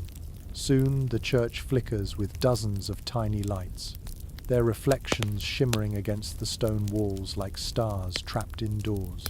The warmth from the candles gathers slowly, chasing away the chill. A curious custom accompanies the ritual. Each person whispers a single word into the flame, a hope or memory they wish to carry into the new year. The words are not shared aloud. You hear only the soft hiss of wax and the low rustle of cloth. Some say these whispered words rise to heaven. Others believe they sink into the stone beneath the altar, where the dead can hear them. You do not know which is true, but both feel possible. After the last prayer, the priest extinguishes all but one candle, the living light. It burns quietly on the altar, a single reminder that warmth persists. He speaks then, not as a sermon but as a story. He tells of the child born in the dark who grew to teach that small kindnesses outlast empires. His voice wavers, not from weakness but from sincerity. When the people leave the church, the sunlight has grown brighter.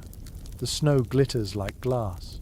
One by one, the villagers return home, still holding pieces of bread blessed during the ceremony. Each bite, they say, ensures good health through the rest of winter. You eat yours slowly, the crust hard but sweet, tasting of smoke and salt. At midday, the priest walks from house to house, carrying a bowl of ash mixed with melted snow. He marks each doorway with a faint grey cross. The gesture is simple, a blend of prayer and protection. "May your home stay warm," he says to each family. Some reply with, "And may your hands stay steady."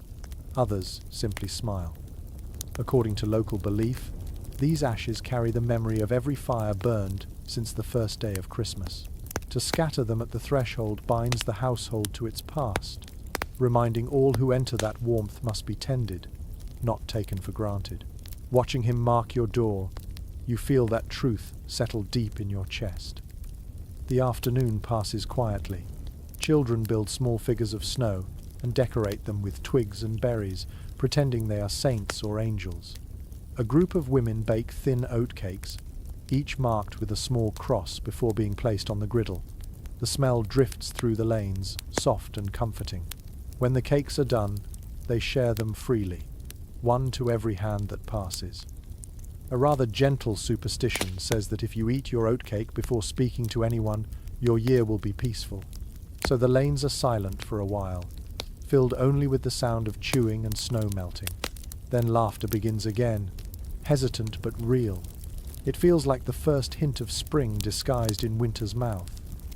Some historians suggest that this final day of remembrance blended Christian liturgy with older seasonal customs, a mingling of faith and folk memory.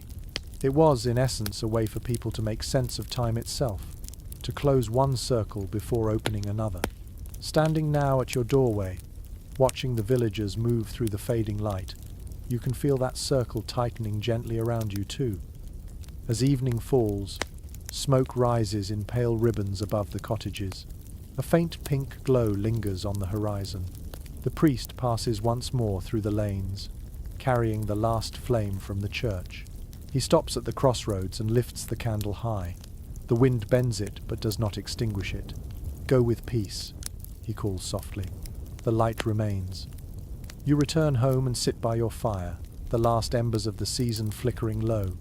The small wooden bird on your sill catches the candlelight, its wings reflecting the glow.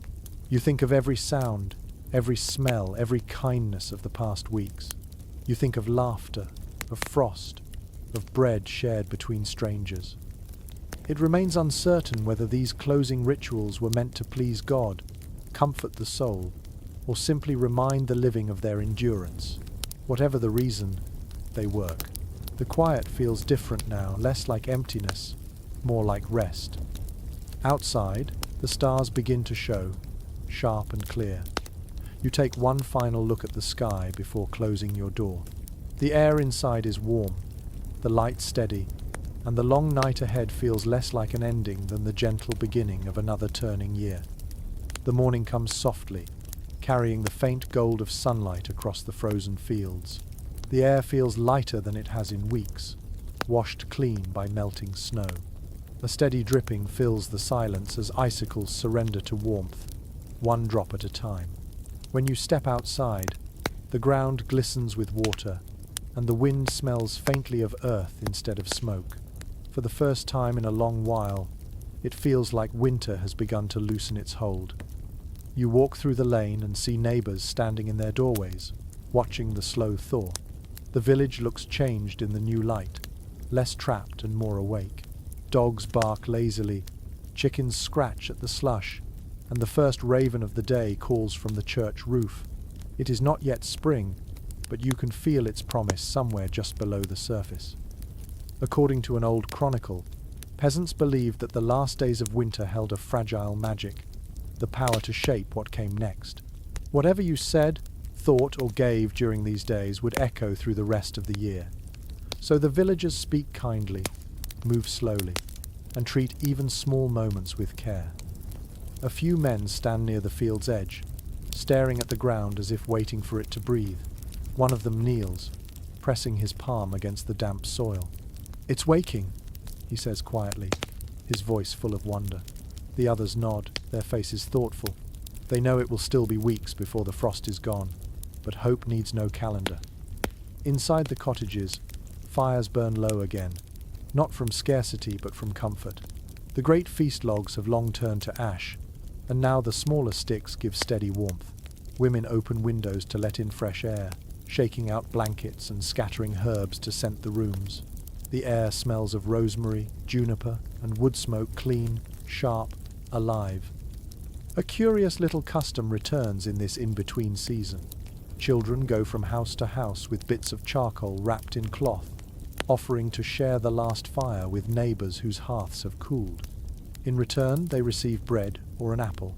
The idea is simple. Warmth travels best when it is shared. You watch one child run through the lane, clutching a glowing coal in a metal spoon, her face bright with pride. By midday, the village gathers by the well. The ice has fully broken, and water flows again, dark and shining.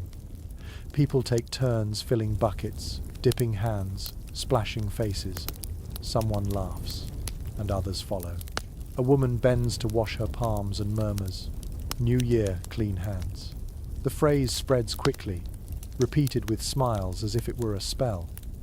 According to a forgotten fragment of local verse, washing in the first thawing water was thought to drive away sickness and sorrow. Whether or not it worked, it gave people a moment to feel reborn, at least for a heartbeat. You dip your own hands in the icy water. It bites sharply at first, then warms as your blood rushes back. The sensation is both painful and cleansing. The priest joins the crowd later, walking with less authority and more ease. He carries a small jug of holy water, sprinkling a few drops into the well. "To bless what blesses us," he says simply. The villagers nod.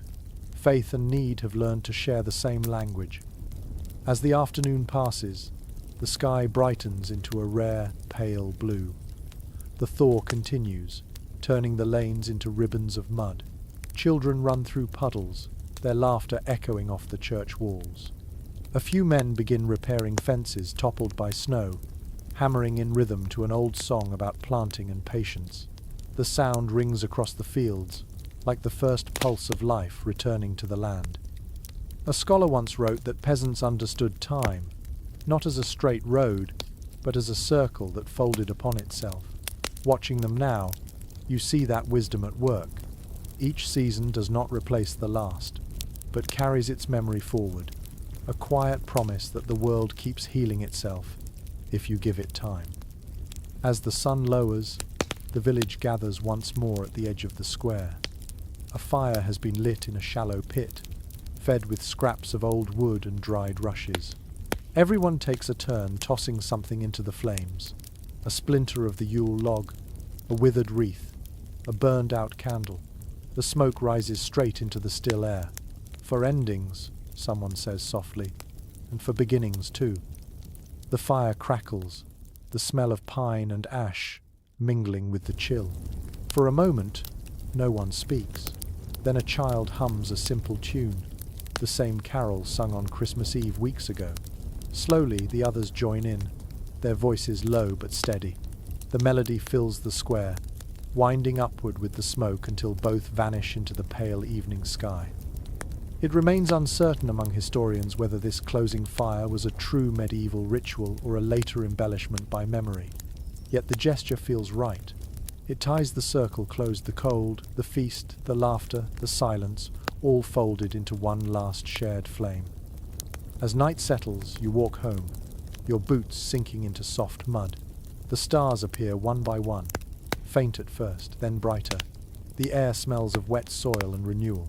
Inside your cottage, the hearth glows faintly. The small wooden bird still sits on the sill, its surface warm from the firelight. You touch it lightly before lying down. The village outside is quiet again, resting between seasons. For the first time in many weeks, the silence feels natural, not imposed by cold or fear. It feels like a pause before a deep breath, the earth gathering strength to bloom again. You close your eyes to the sound of melting water, steady and soft, like time itself whispering that nothing truly ends. The air has changed. It is still cold, but not the biting cold that cracks skin and freezes breath. It feels gentler now, touched with the faint scent of mud and distant rain. The last snow lies in shallow drifts under the hedges, grey at the edges where meltwater has begun to eat through. The birds return first. Their calls cut through the morning like threads of sound, stitching the world back together. You step outside and see your breath fade quickly in the soft light. The sun sits low, but it glows with warmth instead of glare. The fields shimmer faintly with dew, and thin shoots of green poke through the soil where frost once ruled. It is still too early to plant, but not too early to hope. The village feels lighter, quieter in a new way. Not the silence of waiting, but the calm that follows survival. The priest stands near the church gate, speaking to a few villagers who listen more out of respect than obligation. He tells them to give thanks for endurance.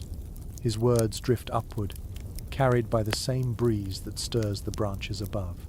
When he finishes, the people nod, not solemnly, but with the small, easy smiles of those who have seen enough hardship to know what gratitude really means. According to one old account, peasants mark this final day of the Christmas season by stepping outside at dawn to face the east. They would whisper their thanks to the sun, promising to keep faith through another year of toil. You lift your eyes toward the pale horizon, feeling the same impulse. The light there is thin but steady, glowing against the chill like a promise kept. A curious little custom follows the dawn prayer. Each family sweeps their doorstep clean, brushing away the last ashes of winter. The motion is slow and rhythmic, more meditative than practical. A woman across the lane finishes her sweeping, then scatters a pinch of grain across the threshold. For luck, she says to no one in particular, and for whatever comes. The grain glitters in the early sun before sinking into the melting snow. Inside your cottage, the fire burns low and steady. The rushes on the floor have been changed, fresh and green. The smell of pine needles fills the air. On the table sits the wooden bird, now faintly polished from your hands. Its wings catch the light from the window, and for a moment it almost looks as though it might fly. You tear a piece of bread and dip it in warm ale, eating slowly. The taste is simple and clean. The walls seem to hold the memory of the past weeks, the laughter, the songs, the smell of meat and candles. Outside, life is already shifting toward work again.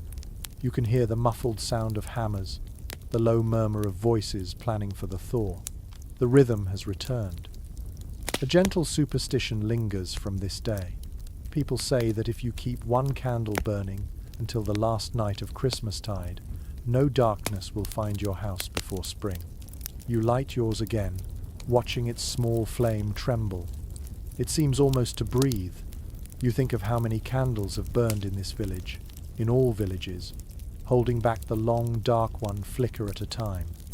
According to a note in a monk's calendar, this day was once called the resting of the light. It marked the moment when celebration gave way to endurance, when gratitude became labor again. Yet he also wrote that it was his favorite day of the year, because it was the one that asked for nothing but quiet faith. Sitting by your fire now, you understand him completely. The afternoon passes gently. A few children play in the lanes, pushing small wheels of ice with sticks. Their laughter drifts like music, rising and falling in the still air. A group of men repair the broken fence by the field, their hammers echoing in rhythm. Life goes on, piece by piece, as it always has. Some historians later wrote that medieval peasants lived small lives, ruled by frost and faith. But watching this quiet day unfold, you know their world was not small at all. It was vast, filled with moments like this, simple, steady, and sacred in their ordinariness. Every act of sweeping, of mending, of lighting a candle was its own kind of prayer. As the light fades, you step outside once more. The sky burns softly pink and gold above the roofs.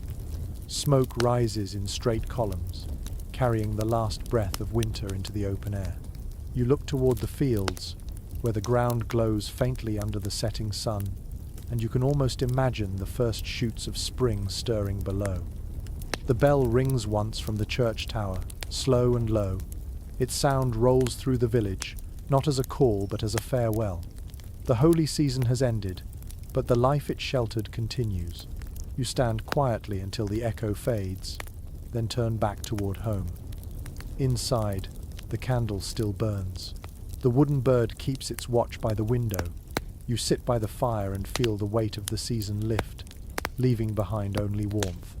The air hums softly with the memory of laughter and the promise of work. You close your eyes, letting the peace of survival sink deep. Perhaps historians will argue forever about the meaning of these festivals, about whether they were born of faith, of hunger, or of habit. But sitting here, you know what they truly were. The art of endurance made joyful. The village learned to dance inside its hardship, to turn cold into comfort and darkness into light. The candle flickers one last time before settling into a steady glow. Outside, the wind moves gently through the bare branches, carrying the faint scent of thawed earth. The year begins again, quiet and endless, waiting for its next story to be told. The fire burns lower now, its glow soft and steady against the dark. You lean back, listening to the faint crackle, the whisper of wood surrendering to warmth. Outside, the wind has stilled. The world feels wrapped in quiet, like a blanket drawn over the last of winter's rest. You can almost hear the rhythm of the months ahead, ploughs breaking soil, rain on rooftops, the hum of bees when the frost finally loosens its grip. But tonight, you are between seasons, resting in that tender space where memory meets possibility. The air smells faintly of ash and pine. Shadows dance slowly across the walls, stretching and folding as the fire fades. The wooden bird by the window glows faintly in the candlelight, a small reminder of everything the season carried: laughter, hunger, kindness, survival. The villagers sleep now, each cottage holding its own quiet story. The snow outside will melt by morning, and the fields will wake again, green with new beginnings. The voices that filled the square, the songs, the games, the prayers, they linger only as warmth in the air, woven into the smoke that rises gently through the night. You close your eyes. The last of the fire hums softly, like a heartbeat under your breath. Tomorrow will come, and with it the work, the worries, the ordinary beauty of living. But for now, there is only stillness. You take one long, slow breath and let it out, feeling the peace settle around you like falling snow. The light on the hearth trembles, then steadies, the smallest star in the quiet universe of your home. Sleep comes easily, and the dream of spring follows close behind.